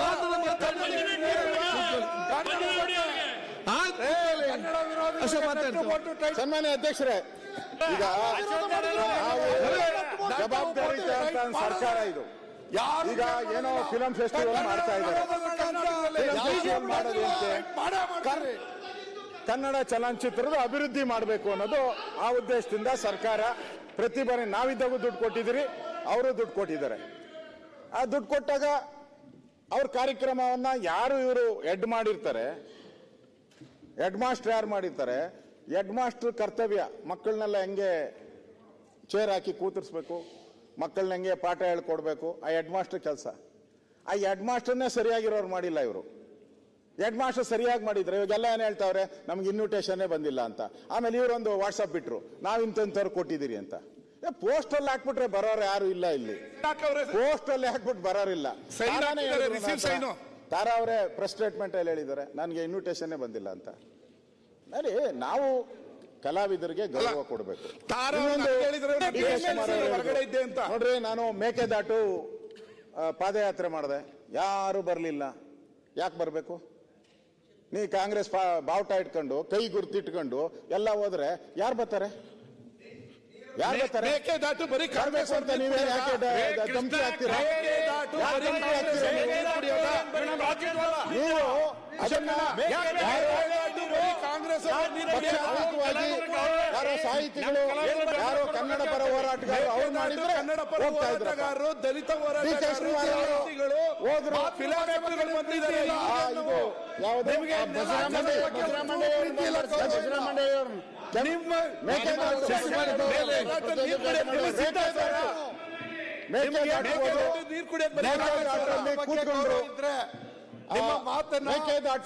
ಸ್ನಾನ ಮಾಡಿದ್ರು, ನಾನು ನೋಡಿದೆ ಅದನ್ನೆಲ್ಲ. ಯಾಕೆ ಮೇಕೆದಾಟು ಬಿಡಪ್ಪ, ನೀವು ನೋಡಿ ನೀವು ಮೊದಲು ಪಲ್ಯೂಟ್ ಯಾವಾಗ ಗುರು ಹಿಂಗೆ? ಅಶ್ವಥ್ ಅವ್ರೆ, ಕೂತ್ಕೊಳ್ಳಿ, ಅಶ್ವಥ್. ನೀವು ಯಾವಾಗಿಂದ ಅಶ್ವಥ್ ಅವ್ರೆ, ಏನ್ ಗುರು? ಅಶ್ವಥ್ ಅವ್ರೆ ಕೂತ್ಕೊಳ್ಳಿ. ಧರ್ಮಾಧಾರಿತವಾಗಿ ಜಾತಿ ಅಶ್ವಥ್. ಕಿತ್ತಾಡ್ತಿರೋರು ನೀವು. ಅಶ್ವಥ್ ಕೂತ್ಕೊಳ್ಳಿ. ನಾನು ಮೇಕೆದಾಟುಗೆ ಹೋಗಿ ನದಿಯಲ್ಲಿ ಕೂತ್ಕೊಂಡ್ರು, ನದಿಗೆ ಪೂಜೆ ಮಾಡಿದ್ರು, ಪಂಚೆ ಹಾಕ್ಬೇಕು. ಅದೇ ಈಗ ಅದೆಲ್ಲ ಯಾಕೆ ನೀವು subject ಅವ್ರು ಮಾತಾಡಿ? ಏನ್ ಮಾಡಿದ್ರು ಅವರೆಲ್ಲ? ಫೋಟೋ ಶೋಟೋ ಆಯ್ತು. ಅದು ಈಗ ಚಲನಚಿತ್ರ ಅದನ್ನೇ ನಾನು ಹೇಳ್ತಾ ಇರೋದು. ಇದು ಅವ್ರ ಕಾರ್ಯಕ್ರಮ, ಡಿ ಕೆ ಶಿವಕುಮಾರ್ ಅವ್ರ ಕಾರ್ಯಕ್ರಮ. ಅವ್ರು ಯಾಕೆ ಬಂದಿಲ್ಲ ಅಂತ ಕೇಳ್ತಾರೆ. ಡಿ ಕೆ ಶಿವಕುಮಾರ್ ಅವ್ರ ಕಾರ್ಯಕ್ರಮ. What is D K Shivakumar ತೋರ್ಸಕ್ಕೆ ಮಾಡಿದ ಕಾರ್ಯಕ್ರಮ. ನಾನು ಕೇಳಿದೆ, ನಾನು ಸಿದ್ದರಾಮಯ್ಯನವ್ರು ಕೇಳಿದೆ, ಅಸೆಂಬ್ಲಿಯಲ್ಲೇ ಕೇಳಿದ್ದೀನಿ, ಇಲ್ಲೇ ಕೇಳಿದ್ದೀನಿ. ಏನ್ ಸರ್ ನಿಮ್ ಫೋಟೋ ಒಂದು ಇಲ್ಲ, ಎಲ್ಲ ಡಿ ಕೆ ಶಿವಕುಮಾರ್ದೇ ಇದೆ ಅಂದ್ರೆ ಹೇಳಿದ್ರು. ಮತ್ತೆ ಪ್ರೋಗ್ರಾಮ್ ಅವ್ರದ್ದು ಅಲ್ಲಲ್ಲ, ಆಯ್ತು. ಅವ್ರು ನನ್ನ ಪ್ರೋಗ್ರಾಮ್ ಬರ್ಲಿಲ್ಲ ಅಂತ ಹೇಳಿದ್ರೆ ನೀವು ಅವ್ರ ಮೇಲೆ ಸೇಡ್ ತೀರ್ಸ್ಕೊಡ್ರೆ ಯಾವ ನ್ಯಾಯ? ಕಲಾವಿದರಿಗೆ ನಾವು ದುಡ್ಡು ಕೊಡ್ತೀರಾ? ನಾವೇನು ಕೊಡಲ್ಲ. ಅವರು ನೋಡಿ, ಅವ್ರ ಎಲೆಕ್ಷನ್ ಬೇಕಾದಷ್ಟು ಜನ ಕಲಾವಿದರು ಕಾಂಗ್ರೆಸ್ಗೂ ಕ್ಯಾನ್ವಾಸ್ ಮಾಡಿದ್ದಾರೆ, ಬಿಜೆಪಿಗೆ ಮಾಡಿದ್ದಾರೆ, ಜನತಾದಳಕ್ಕೆ ಮಾಡಿದ್ದಾರೆ. ಅವ್ರು ಯಾವ ಟೈಮಲ್ಲಿ ಯಾರಿಗೆ ಮಾಡ್ತಾರೋ ನಮಗೆ ಗೊತ್ತಿಲ್ಲ, ಯಾಕೆ ಮಾಡ್ತಾರೆ ಅನ್ನೋದು ಗೊತ್ತಿಲ್ಲ ನನಗೆ. ಅದರಿಂದ ನೀವು ಕಲಾವಿದರಿಗೆ ನೆಟ್ಟು ಬೋಲ್ಟು ಟೈಟ್ ಮಾಡಕ್ ಹೋದ್ರೆ ನೀವು ಟೈಟ್ ಮಾಡ್ಬೇಕಾಗಿರೋದು ಇಲ್ಲಿ ಸರ್ಕಾರಕ್ಕೆ. ಯಾರ್ಯಾರು ಕೆಲಸ ಮಾಡ್ತಾ ಇಲ್ಲಲ್ಲ, ಹಾಕೊಂಡಿದ್ರಲ್ಲ, ಮುಖ್ಯಮಂತ್ರಿ ಅನೌನ್ಸ್ ಮಾಡಿದ್ರು, ಎಲ್ಲರೂ ಒಂದು ತಿಂಗಳಿಗೊಂದ್ಸರಿ ಎಲ್ಲರೂ ಸಭೆ ಮಾಡ್ಬೇಕು, ಹೋಗಿ ಕುಂದುಕೊರತೆ ಸಭೆ ಮಾಡಬೇಕು ಪ್ರತಿ ತಿಂಗಳು, ಇದು ನನ್ನ ಪ್ರಮಾಣ ಅಂತ ಹೇಳಿದ್ರು. ಯಾವ ಮಂತ್ರಿನೂ ಹೋಗಿಲ್ಲ. ನನ್ನ ಹತ್ರ ರೆಕಾರ್ಡೇ ಇದೆ, ನನ್ನ ಹತ್ರ ವಿಜಯ ಕರ್ನಾಟಕ ಯಾವುದು ಬಂದಿತ್ತು. ಮಂತ್ರಿಗಳು ಒಂದೇ ತಿಂಗಳು ಹೋಗಿರೋದು, ಒಂದು ತಿಂಗಳು 80%, ಎರಡನೇ ತಿಂಗಳಲ್ಲಿ 32%, ಮೂರನೇ ತಿಂಗಳು ಪತ್ತೆ ಇಲ್ಲ, ಒಬ್ಬ ಮಿನಿಸ್ಟ್ರು ಪತ್ತೆ ಇಲ್ಲ.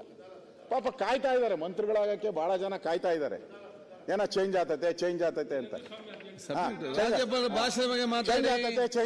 ಅಂತ.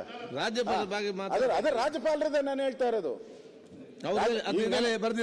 ಅಲ್ಲ, ಸುನೀಲ್ ಹೇಳಿದಾರಲ್ಲ, ಕರಿಮಣಿ ಮಾಲೀಕ ಯಾರು ಅಂತ ಕೇಳಿದ್ದಾರೆ. ಅರ್ಥ ಅದರಿಂದ ಇಲ್ಲಿ ನಮಗೆ ಅನ್ಸಿರೋದು, ನಾನೇನು ಜ್ಯೋತಿಷಿ ಅಲ್ಲ, ಜ್ಯೋತಿಷ್ಯ ನಾನೇನು ನಂಬೋದು ಇಲ್ಲ.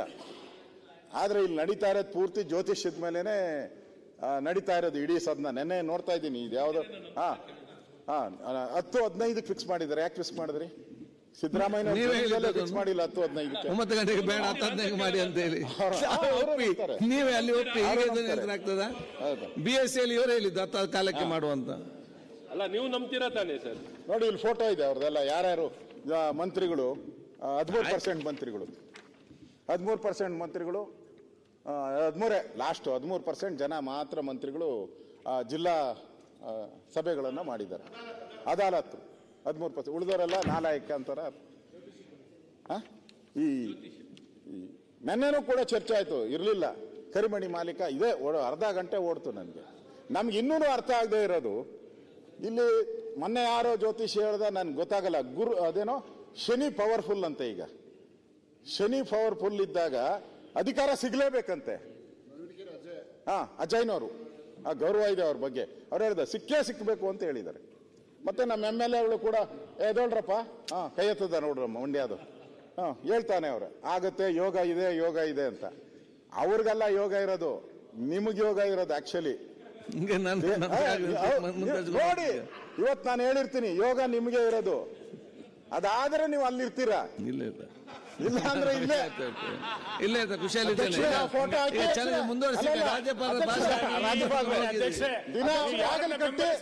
ತೀರ್ಮಾನ ಮಾಡಿ. ಈಗ ನಿಮಗೆ ಅವಕಾಶ ಸಿಗಬೇಕು ಅಂದ್ರೆ ನೀವು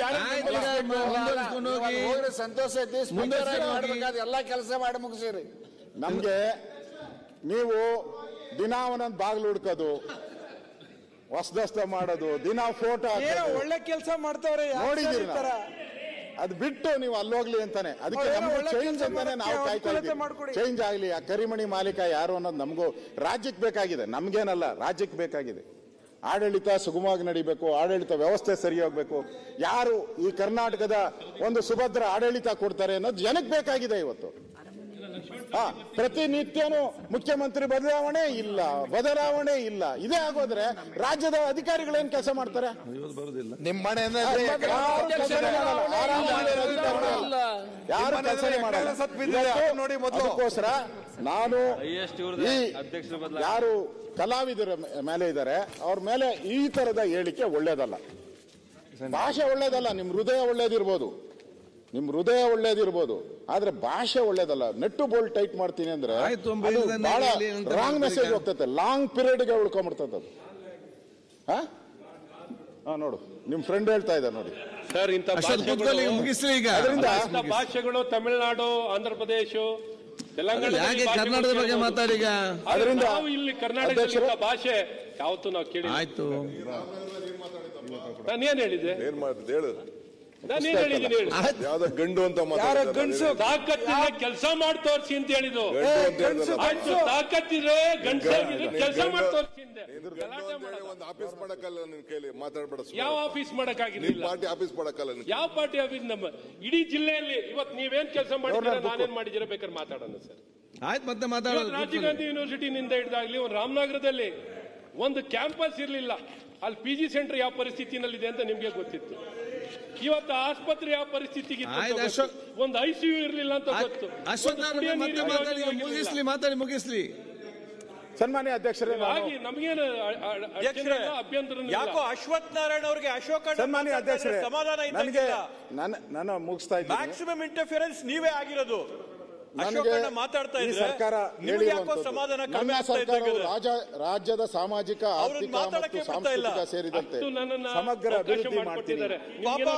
ಸಂವಿಧಾನದ ಆಶಯಗಳಿಗೆ ಪೂರಕವಾಗಿ ನಾವು ಕೆಲಸ ಮಾಡ್ತೀರಿ. ಈ ತರದ ಭಾವನೆಗಳಿಂದ ಹೇಳಿದ್ರು. ಇವತ್ತು ಆ ತರದ ಭಾವನೆ ಮಾಡುವಂತ ಒಂದೇ ಒಂದು ಕೆಲಸನೂ ಕೂಡ ಈ ಸರ್ಕಾರದಲ್ಲಿ ಆಗಿಲ್ಲ.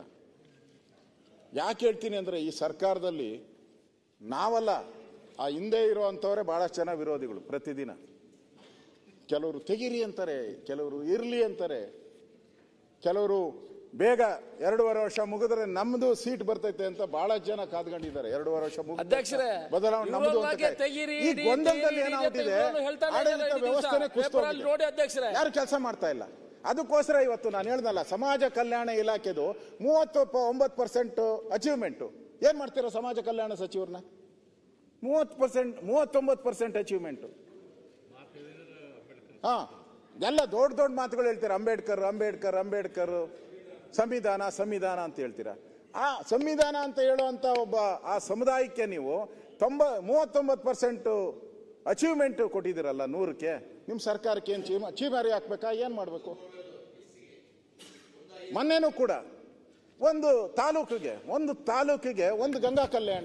ಸನ್ಮಾನ್ಯ ಅಧ್ಯಕ್ಷ, ನಾಚಿಕೆ ಆಗ್ಬೇಕಲ್ಲ. ಒಂದು ತಾಲೂಕಿಗೆ ಒಂದು ಗಂಗಾ ಕಲ್ಯಾಣ, ಸಮಾಜ ಕಲ್ಯಾಣ ಇಲಾಖೆ ಸತ್ತೋಗಿ ಗಂಗಾ ಕಲ್ಯಾಣಕ್ಕೆ ಕೊಡುವಂತ ಯೋಗ್ಯತೆ, ಒಂದೇ ಒಂದು ಯೋಗ್ಯತೆ ಇಲ್ಲ. ಗಂಗಾ ಕಲ್ಯಾಣಕ್ಕೆ ಬೋರ್ವೆಲ್ ಕೊಡಕ್ಕೆ ಯೋಗ್ಯತೆ ಇಲ್ಲ. ಯೋಗ್ಯತೆ ಇಲ್ಲ ಇವ್ರಿಗೆ. ಸಮಾಜ ಕಲ್ಯಾಣ ಈ ಸರ್ಕಾರಕ್ಕೆ ಏನಂಬೇಕು ನಾವು? ಹಣ ಇದೆ, ಪಾಪರಾಗಿಲ್ಲ ಅಂತ. ಈ ಸರ್ಕಾರ ಪಾಪರಾಗಿದೆ. ಈ ಸರ್ಕಾರ ಪಾಪರಾಗಿದೆ. ಹಣ ಇಲ್ಲ, ಹಣದ ಕೊರತೆ ಇಲ್ಲ. ಜನಕ್ಕೆ ಫ್ರೀ ಅಂತ ಹೇಳ್ತಾ ಇದ್ದಾರೆ. ಫ್ರೀ ಕೊಡ್ಲಿ, ನಾವೇನು ಬೇಡ ಅಂತ ಹೇಳಲ್ಲ. ಆದ್ರೆ ಇವತ್ತು ಮುಂದೆ ಬರುವಂತ ಬಡ್ಜೆಟ್ ಅಲ್ಲಾದ್ರೂ ಕೂಡ ಈ ತೆರಿಗೆಯನ್ನ ಹಾಕದೆ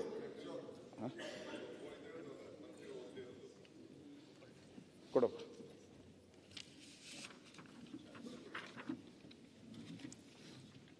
ಅವ್ರ ಡೇಟು ಎಲ್ಲ ಹಾಕಿದ್ರಿ, ಯಾವಾಗ ಹೋಗಿಲ್ಲ ಅಂತ. ಅದಕ್ಕೆ ನನಗೆ ಕಳಕಳಿ ಅಷ್ಟೇ. ನನಗೆ ಕಾಂಗ್ರೆಸ್ ಪಾರ್ಟಿ ಯಾರು ಬೇಕೋ ಮಾಡ್ಕೊಂಡ್ಲಿ. ಯಾಕಪ್ಪ ಕಾಂಗ್ರೆಸ್ ಪಾರ್ಟಿ ಮುಖ್ಯಮಂತ್ರಿ ಮಾಡ್ಕೊಂಡ್ಲಿ, ಮಂತ್ರಿ ಮಾಡ್ಕೊಂಡ್ಲಿ, ಒಳ್ಳೆಯವ್ರ ಮಂತ್ರಿ ಆಗ್ಲಿ, ಒಳ್ಳೆಯವ್ರ ಮಂತ್ರಿ ಆಗ್ಲಿ, ನಮ್ದೇನು ಅಬ್ಜೆಕ್ಷನ್ ಇಲ್ಲ. ಒಳ್ಳೆಯವ್ರ ಮಂತ್ರಿ ಆಗ್ಲಿ, ಕೆಲಸ ಕಾರ್ಯಗಳು ಚರ್ಚೆ ಆಗಲಿ, ಚರ್ಚೆ ಆಗಲಿ. ಅದರಿಂದ ನನಗೆ ಇವತ್ತು ನಾನು ಕೊನೆಯದಾಗಿ ನಾನು ಹೇಳುವಂಥದ್ದು, ಸರ್ಕಾರ ಆಯಿತು, ಸರ್ಕಾರ ಒಂದು ಜವಾಬ್ದಾರಿ, ಒಂದು ಮುಖ್ಯಮಂತ್ರಿ 4 ಕೋಟಿ ಬಡ್ಜೆಟ್ ಮಾಡುವಂಥ ಒಂದು ವ್ಯವಸ್ಥೆ ಇರುವಂಥ ಕರ್ನಾಟಕ ಸರ್ಕಾರ 4 ಲಕ್ಷ ಕೋಟಿ ಬಡ್ಜೆಟ್ ಮಾಡೋದು, ಅದಕ್ಕೆ ಹೆಚ್ಚಾಗ್ತದೆ ಸರ್ ಮೋಸ್ಟ್ಲಿ ಮಾಡುವಂಥ ಸರ್ಕಾರ ಯಾರೋ ಒಬ್ಬ ಪೋಲ್ ಅನ್ನೋನ್ ಕೈಲಿ ನೀವು ಅವಾರ್ಡ್ ತಗಂತೀರಲ್ಲ, ಇದು ರಾಜ್ಯಕ್ಕೆ ಶೇಮ್. ಇದು ಶೇಮ್. ನಿಮ್ಮ ಮನೇಲಿ ಕೆಲಸ ಮಾಡೋರ ಕೈಲಿ ನೀವು ತಗೊಂತೀರಲ್ಲ, ಇದು ರಾಜ್ಯಕ್ಕೆ ಮಾಡಿದಂಥ ಅವಮಾನ, ಮುಖ್ಯಮಂತ್ರಿಗೆ ಮಾಡಿದಂಥ ಅವಮಾನ, ಗವರ್ನರ್ಗೆ ಮಾಡಿದಂಥ ಅವಮಾನ. ಅದಕ್ಕೋಸ್ಕರ ಈ ಗವರ್ನರ್ ಏನು ಓದಿದ್ದಾರೆ, ಬಂದು ಹೇಳಿದ್ದಾರೆ, ಅದಕ್ಕೆ ನಾನು ಆಕ್ಸ್ಫರ್ಡ್ ಯೂನಿವರ್ಸಿಟಿ ಇರ್ಲಿಲ್ಲ ಅವರು shining light in the darkness ಅಂದ್ಬಿಟ್ಟು ಸರ್ಟಿಫಿಕೇಶನ್ ಆಕ್ಸ್ಫರ್ಡ್ ಯೂನಿವರ್ಸಿಟಿಯಿಂದ ಗವರ್ನರ್ ಭಾಷಣದಲ್ಲಿ ಹೇಳಿದ್ದಾರೆ. ಆಕ್ಸ್ಫರ್ಡ್ ಸರ್ಟಿಫಿಕೇಟ್ ಅಲ್ಲ, ಯಾರೋ ಒಬ್ಬ ಬ್ಲಾಗ್ ಅಲ್ಲಿ ಅಶೋಕ್ ನಾರಾಯಣ್ ಸರ್ ಆಕ್ಸ್ಫರ್ಡ್ ಯೂನಿವರ್ಸಿಟಿಯಿಂದ ಮಾನ್ಯತೆ ಕೊಟ್ಟಿದ್ದಾರೆ. ಅಶೋಕ್ ನಾರಾಯಣ್ ಅಶೋಕ್ ನಾರಾಯಣ್ ಸರಿ ಹೇಳಪ್ಪ, ಬ್ಲಾಗ್ ಅಲ್ಲಿ ಯಾವನ ಹಾಕೊಂಡಿರೋದು, ಯಾವನೊಬ್ಬ ಕೆಲಸ ಆಕ್ಸ್ಫರ್ಡ್ ಯೂನಿವರ್ಸಿಟಿ. ಮೊನ್ನೆ ಗವರ್ನರ್ ಆಕ್ಸ್ಫರ್ಡ್ ಯೂನಿವರ್ಸಿಟಿ ಶಿವಕುಮಾರ್ ಅವರೇ, ಮೊನ್ನೆ ಗವರ್ನರ್ ಸ್ಪೀಚ್ ಅಲ್ಲಿ shining A light in the darkness ಅಂತ ಹೇಳಿ ನಮಗೆ ಆಕ್ಸ್ಫರ್ಡ್ ಯೂನಿವರ್ಸಿಟಿಯವರು ಸಂಶೋಧಕರು ನನಗೆ ಬಿರುದು ಕೊಟ್ಟಿದ್ದಾರೆ ಈ ಸರ್ಕಾರಕ್ಕೆ ಅಂತ ಹಾಕಿದ್ದಾರೆ. ನನಗೆ ಆಶ್ಚರ್ಯ ಆಯಿತು. ಅದಕ್ಕೋಸ್ಕರ ನಾನು ಇವನು ಯಾರಪ್ಪ ಅಂತ ಹುಡುಕದೆ. ನಾನು ತಗೋಣ ಒಂದು ಅವಾರ್ಡು, ಯಾಕಂದರೆ ಡಾಕ್ಟ್ರೇಟ್ಗಳು ಭಾಳ ಜನ ತಗೊಂತಾರೆ. ಈಗ ಪಕ್ಕದಲ್ಲಿ ಡಾಕ್ಟ್ರ್ ಅಂತ ಇದ್ರೆ ನಮ್ಗೊಂದು ಗೌರವ ಸಿಗ್ತೈತೆ ಎಲ್ಲೋದ್ರು ಅಂತ ನಾನು ತಗೋಣ ಅಂತ ಹುಡುಕಿದೆ. ಅವನು professor, head of the department, ಎಲ್ಲೂ ಇಲ್ಲ ಒಂದು ಇಡೀ ಆ ಒಂದು ಆಕ್ಸ್ಫರ್ಡ್ ಯೂನಿವರ್ಸಿಟಿಯಲ್ಲಿ ಎಲ್ಲೂ ಅವನ ಹೆಸರೇ ಇಲ್ಲ. ಆಕ್ಸ್ಫರ್ಡ್ ಹ್ಯೂಮನ್ ಆಮೇಲೆ ಏನಾಯ್ತು ಅಂತ ಹೇಳಿದ್ರೆ, ಆಮೇಲೆ ಅವನ್ ಬಯೋಡೇಟ್ ಆಗೋದೆ. ನಾನು ಯಾವಾಗಿನ ಸಿಕ್ಕಿಲ್ಲೋ ಅವನ್ ಬಯೋಡೇಟ್ ಆಗೋದೆ. ಅವನು ಬ್ಲಾಗ್ ಹೋದೆ, ಅವನ್ ಬ್ಲಾಗ್ ಹೋದಾಗ ಅವ್ನು ಹಾಕೊಂಡಿದ್ದ. ಶರತ್, ನೀವು ಮತ್ತೆ ಮಾತಾಡಿ ಅಲ್ಲ, ಗೊತ್ತಾ, ಅವ್ರು ಕೇಳಿದಾಗ ಉತ್ತರ ಕೊಡ್ತಾರೆ, ಮಾತಾಡ್ತೀರಿ. 2 ತಿಂಗಳು ಕೆಲಸ ಮಾಡಿದ್ದೀನಿ. 2 ತಿಂಗಳು ಕೆಲಸ ಮಾತಾಡಿ. ಕಾಂಗ್ರೆಸ್ ಕೇಳಿದ್ರೆ ಉತ್ತರ ಕೆಲಸ ಮಾಡ್ತಾ ಇದ್ನಲ್ಲ, ಅವಾಗ ಈ ಒಂದು ಬ್ಲಾಗ್ ಬರ್ದಿದೆ. ನೀವು ಬರ್ತಾರೆ 500 ವರ್ಡ್ ಇರ್ಬೇಕಷ್ಟೇ ಅವರಲ್ಲಿ. 500 ವರ್ಡಿಂದ 700 ವರ್ಡ್ ಇದ್ರು ನೀವು ಬರೆದ್ರೆ ಅದು ಸಭಾಧ್ಯಕ್ಷರೇ ಅವರ ಬ್ಲಾಗ್ ತಪ್ಪು ಮಾಹಿತಿ ಹೋಗ್ತಾ ಇದೆ. ಈಗ ತಪ್ಪು ಮಾಹಿತಿ ತೆಗಿಸ್ತಾರೆ, ರೆಕಾರ್ಡ್ ತೆಗಿಸ್ತಾರೆ. ಈಗ ಉಪಮುಖ್ಯಮಂತ್ರಿ ಕೇಳಿದಕ್ಕೆ ತಪ್ಪಿದ್ರೆ ಡಿಲೀಟ್ ಮಾಡ್ತಾರೆ. ಎಲ್ಲ ಸ್ಪಷ್ಟವಾಗಿದೆ. ಕೊನೆಯದಾಗಿ ನಾನು ಕನ್ಕ್ಲೂಡ್ ಮಾಡ್ತಾ ಇದ್ದೀನಿ. ನೋಡಿ, ಗವರ್ನರ್ ಕೈಲಿ ಈ ತರ ತಪ್ಪುಗಳನ್ನ ಏಳಿಸಬೇಡಿ, ಗವರ್ನರ್ಗೆ ಅವಮಾನ ಮಾಡಬೇಡಿ, ರಾಜ್ಯದ ಅಭಿವೃದ್ಧಿಯನ್ನ ಹಾಳು ಮಾಡಿದ್ದೀರಾ. ಈ ಸರ್ಕಾರ ಜನರ ಪಾಲಿಗೆ ಸತ್ತೋಗಿದೆ. ಅಷ್ಟನ್ನ ನಾನು ಹೇಳಿ ನನ್ನ ಮಾತು ಮುಗಿಸ್ತಾ ಇದ್ದೀನಿ. ವಾಜಪೇಯಿ ಅವರಿದ್ದಾಗ ಭಾರತ ಅಳಿಸೋಗಿತ್ತು. ಆಯ್ತು, ಈಗ ಮಾಡೋದು ಇವತ್ತಿಗೂ ಇಲ್ಲ. ಶರತ್ ಅವ್ರೆ, ಆಯ್ತು, 1 ಸೆಕೆಂಡ್. ಆಯ್ತು, ನೀವು ಮಾತಾಡಿ ಇವ್ರೆ. ಓಕೆ, ಅಶೋಕ್ ಕೂತ್ಕೊಳ್ಳಿ. ಆಯ್ತು, 1 ಸೆಕೆಂಡ್. ರಿವ್ಯೂಡ್ ಬ್ಲಾಗ್ ಆಯ್ತು, ಅದರಲ್ಲೆಲ್ಲ ವ್ಯವಸ್ಥೆ ಇದೆ. ಮಾತಾಡಿ. ಸದಸ್ಯರಂತಿದ್ದಾರೆ, ಅವ್ರು ಕೊಟ್ಟಂತ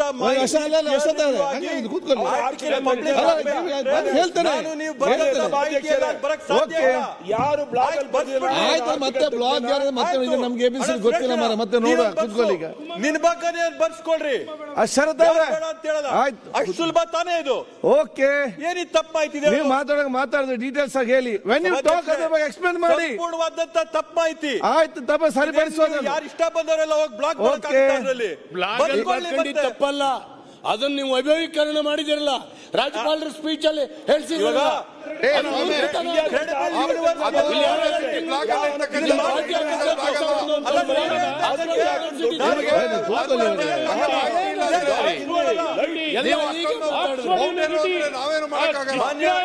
ಕರ್ನಾಟಕ ಆಕ್ಸ್ಫರ್ಡ್ ಯೂನಿವರ್ಸಿಟಿ ಶರತ್ ಯಾಕೆ ಮಾತಾಡ್ತೀನಿ? ಮಾಹಿತಿ ಯಾರು ಬೇಕಾದ್ರೆ ಆಯ್ತು, ನೀವು ಮಾತಾಡಿ. ಇವ್ರೆ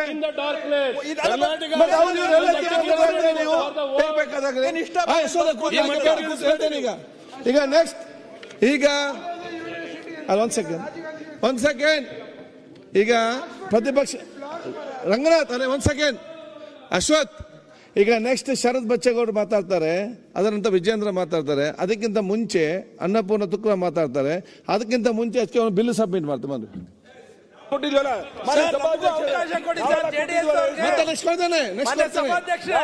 ಎಲ್ಲರಿಗೂ ಕೊಡ್ತೇನೆ. ರಾತ್ರಿ 1 ಗಂಟೆ ಆದ್ರೂ ಕೂಡ ಎಲ್ಲರಿಗೂ ಕೂಡ ಮಾತಾಡ್ಲಿಕ್ಕೆ ಅವಕಾಶ ಇದೆ.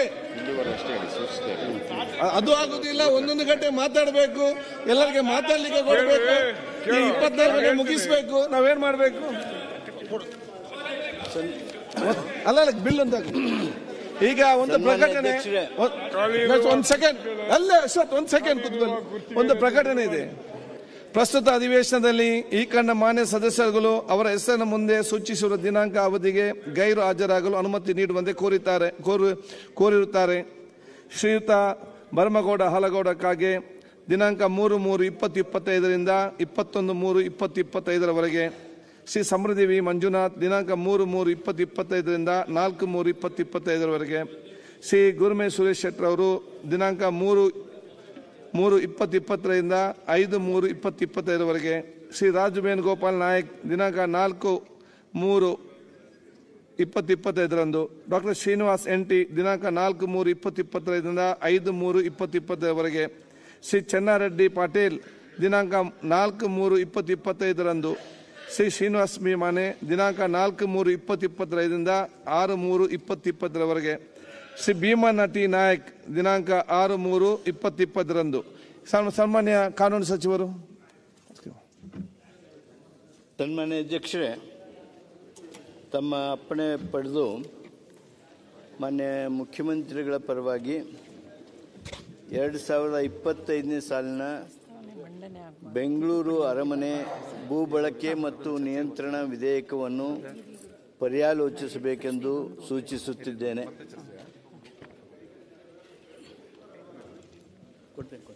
ಪರ್ಯಾಲೋಚನಾ ಪ್ರಸ್ತಾವ ಈಗ ಸಭೆ ಮತಕ್ಕೆ ಹಾಕುತ್ತೇನೆ. 2020 ಸಾಲಿನ ಬೆಂಗಳೂರು ಅರಮನೆ ಭೂ ಬಳಕೆ ಮತ್ತು ನಿಯಂತ್ರಣ ವಿಧೇಯಕವನ್ನು ಪರ್ಯಾಲೋಚಿಸುತ್ತಿದೆ ಎಂಬ ವಿಷಯ ಸಭೆ ಮುಂದಿದೆ. ಪ್ರಸ್ತಾವದ ಪರವಾಗಿರುವ ಹೌದು ಎಂದು ಸೂಚಿಸಬೇಕು. ಪ್ರಸ್ತಾವದ ವಿರೋಧವಾಗಿರಲಿಲ್ಲ ಎಂದು ಸೂಚಿಸಬೇಕು. ಪ್ರಸ್ತಾವ ಹೌದು ಎನ್ನುವ ಪರವಾಗಿದೆ ಎಂದು ಭಾವಿಸುತ್ತೇನೆ. ಪ್ರಸ್ತಾವ ಹೌದು ಎನ್ನುವ ಪರವಾಗಿದೆ. ಪ್ರಸ್ತಾವಕ್ಕೆ ಅನುಮೋದನೆ ದೊರಕಿದೆ. ಮಾನ್ಯ ಮಂತ್ರಿಗಳು ವಿವರಣೆ ಕೊಡಿ. ಸನ್ಮಾನ್ಯ ಅಧ್ಯಕ್ಷ,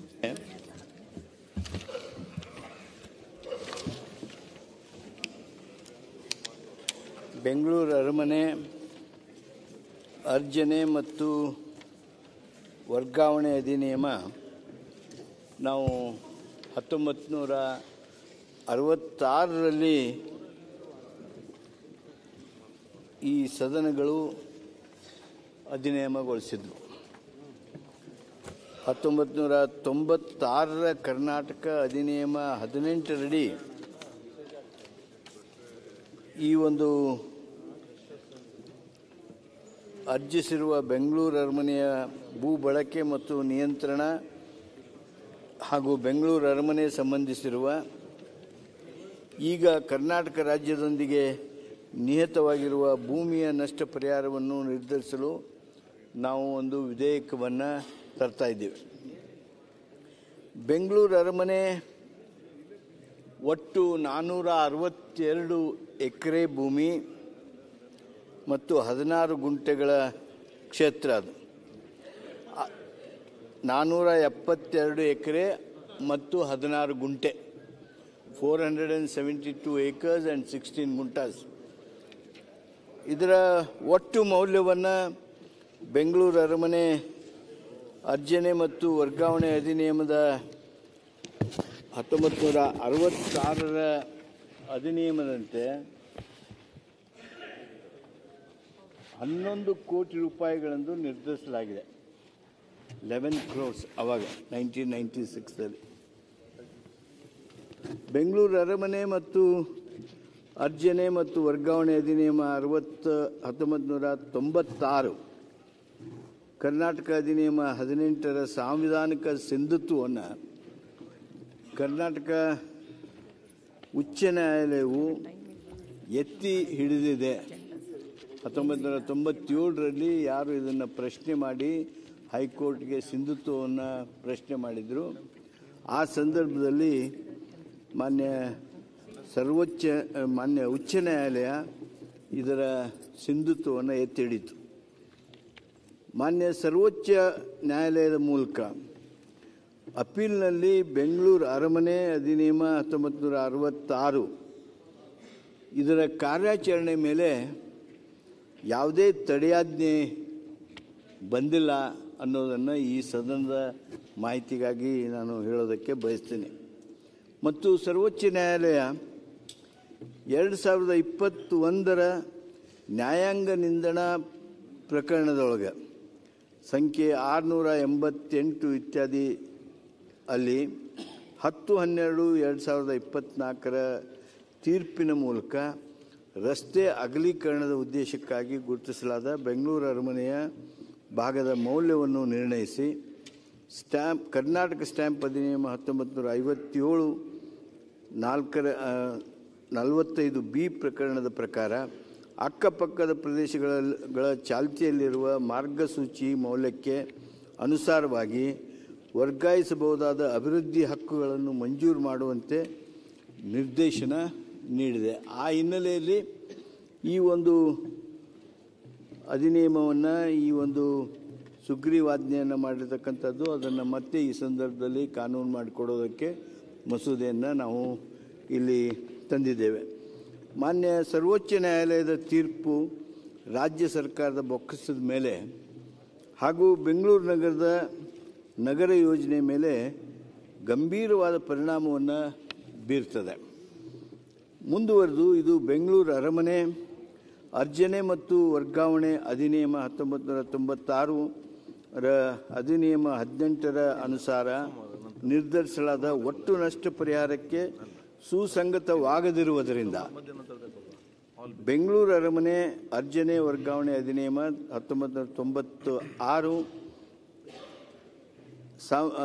ಸಾಂವಿಧಾನಿಕ ಸಿಂಧುತ್ವಕ್ಕೆ ಸಂಬಂಧಿಸಿದಂತೆ ಸಿವಿಲ್ ಅಪೀಲುಗಳು ಮಾನ್ಯ ಸರ್ವೋಚ್ಚ ನ್ಯಾಯಾಲಯದ ಪರ್ಯಾಲೋಚನೆಗೆ ಬಾಕಿ ಇರುವುದರಿಂದ ಮತ್ತು ಅಭಿವೃದ್ಧಿ ಹಕ್ಕುಗಳ ವರ್ಗಾವಣೆ ವಿಪರ್ಯಗೊಳ್ಳುವುದಿರುವ ಪ್ರಕ್ರಿಯೆಯಾಗಿದ್ದು ಅದು ರಾಜ್ಯದ ಮೇಲೆ ತೀವ್ರ ಸಂಕೀರ್ಣ ಪರಿಣಾಮವನ್ನು ರೆಮಿಫಿಕೇಷನ್ಸ್ ಬೀರ್ತದೆ.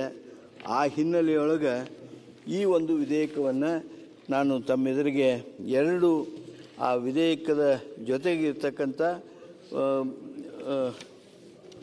ತಿದ್ದುಪಡಿಗಳೊಂದಿಗೆ ನಾನು ಈ ಸಂದರ್ಭದಲ್ಲಿ ಮಂಡನೆ ಮಾಡಿದ್ದೇನೆ. ಅಧ್ಯಕ್ಷರೇ, ಇದೊಂದು ಅತ್ಯಂತ ಕ್ಲಿಷ್ಟವಾಗಿರ್ತಕ್ಕಂಥ ವಿಷಯ ಇದು. ಈ ಒಂದು ಸುಪ್ರೀಂ ಕೋರ್ಟ್ ಹಾಗೂ ನಮ್ಮ ರಾಜ್ಯದ ಮಧ್ಯೆ ನಡೆದಿರ್ತಕ್ಕಂಥ ಏನೊಂದು ಪ್ರಕರಣ ಇದೆ, ಈ ಪ್ರಕರಣ ಆ್ಯಕ್ಚುಲಿ ರಾಜಮನೆತನದ ಆ ವಾರಸುದಾರರು ಹಾಗೂ ಸರ್ಕಾರದ ಮಧ್ಯೆ ಇರ್ತಕ್ಕಂಥ ವ್ಯಾಜ್ಯ. ಈ ವ್ಯಾಜ್ಯ ಈ ಸಂದರ್ಭದಲ್ಲಿ ಸುಪ್ರೀಂ ಕೋರ್ಟ್ ಕಟ್ಟೆ ಹತ್ತಿದೆ. ಅವರು ಹೈಕೋರ್ಟ್ನಲ್ಲಿ ಪ್ರಶ್ನೆ ಮಾಡಿದರು. ಹೈಕೋರ್ಟ್ನಲ್ಲಿ ನಮ್ಮ 1996ರ ಆ ಕಾನೂನನ್ನು ಎತ್ತಿ ಹಿಡಿತು. ಈ ಒಟ್ಟು ಅರಮನೆಯ ಪ್ರದೇಶವನ್ನು 11 ಕೋಟಿ ರೂಪಾಯಿಯ ಮೌಲ್ಯವನ್ನು ಗುರುತಿಸಿ ಅದು ಸರ್ಕಾರಕ್ಕೆ ತಗೋಬೇಕು ಅಂತ ಹೇಳಿದ್ರು. ಅದರ ಮೇಲೆ ಅವರು ಹೈಕೋರ್ಟ್ಗೆ ಹೋದರು. ಹೈಕೋರ್ಟ್ನವರು ಅದನ್ನು ಸಿಂಧುತ್ವವನ್ನು, ನಮ್ಮ ಸರ್ಕಾರ ಮಾಡಿರ್ತಕ್ಕಂಥ ಕಾನೂನಿಗೆ ಸಿಂಧುತ್ವವನ್ನು ನೀಡಿದರು. ಅದೇ ರೀತಿಯಾಗಿ ಅವರು ಮುಂದೆ ಮತ್ತೆ ಸುಪ್ರೀಂ ಕೋರ್ಟ್ಗೆ ಹೋದರು. ಸುಪ್ರೀಂ ಕೋರ್ಟ್ನವರು ಯಾವುದೇ ರೀತಿಯಾಗಿರ್ತಕ್ಕಂಥ ತಡೆಯಾಜ್ಞೆ ನೀಡಲಿಲ್ಲ.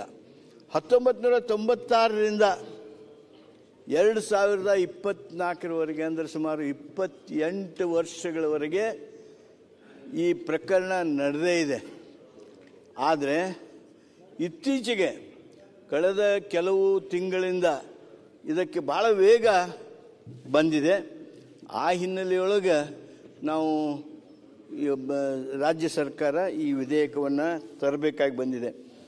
ಎಷ್ಟು TDR ಕೊಡಬೇಕು, ಎಷ್ಟು ಮೌಲ್ಯದ TDR ಕೊಡಬೇಕು ಅಂಥೇಳಿ ಸುಪ್ರೀಂ ಕೋರ್ಟ್ನವರು ಈ ಸಂದರ್ಭದಲ್ಲಿ ನಮಗೆ ಸಲಹೆ ಮಾಡ್ತಾ ಇದ್ದಾರೆ, ಸೂಚಿಸ್ತಾ ಇದ್ದಾರೆ ಅಂತಂದರೆ 1 ಎಕರೆ ಭೂಮಿಗೆ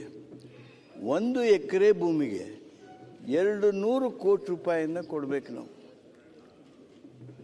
per acre 200 crores per TDR is to be given.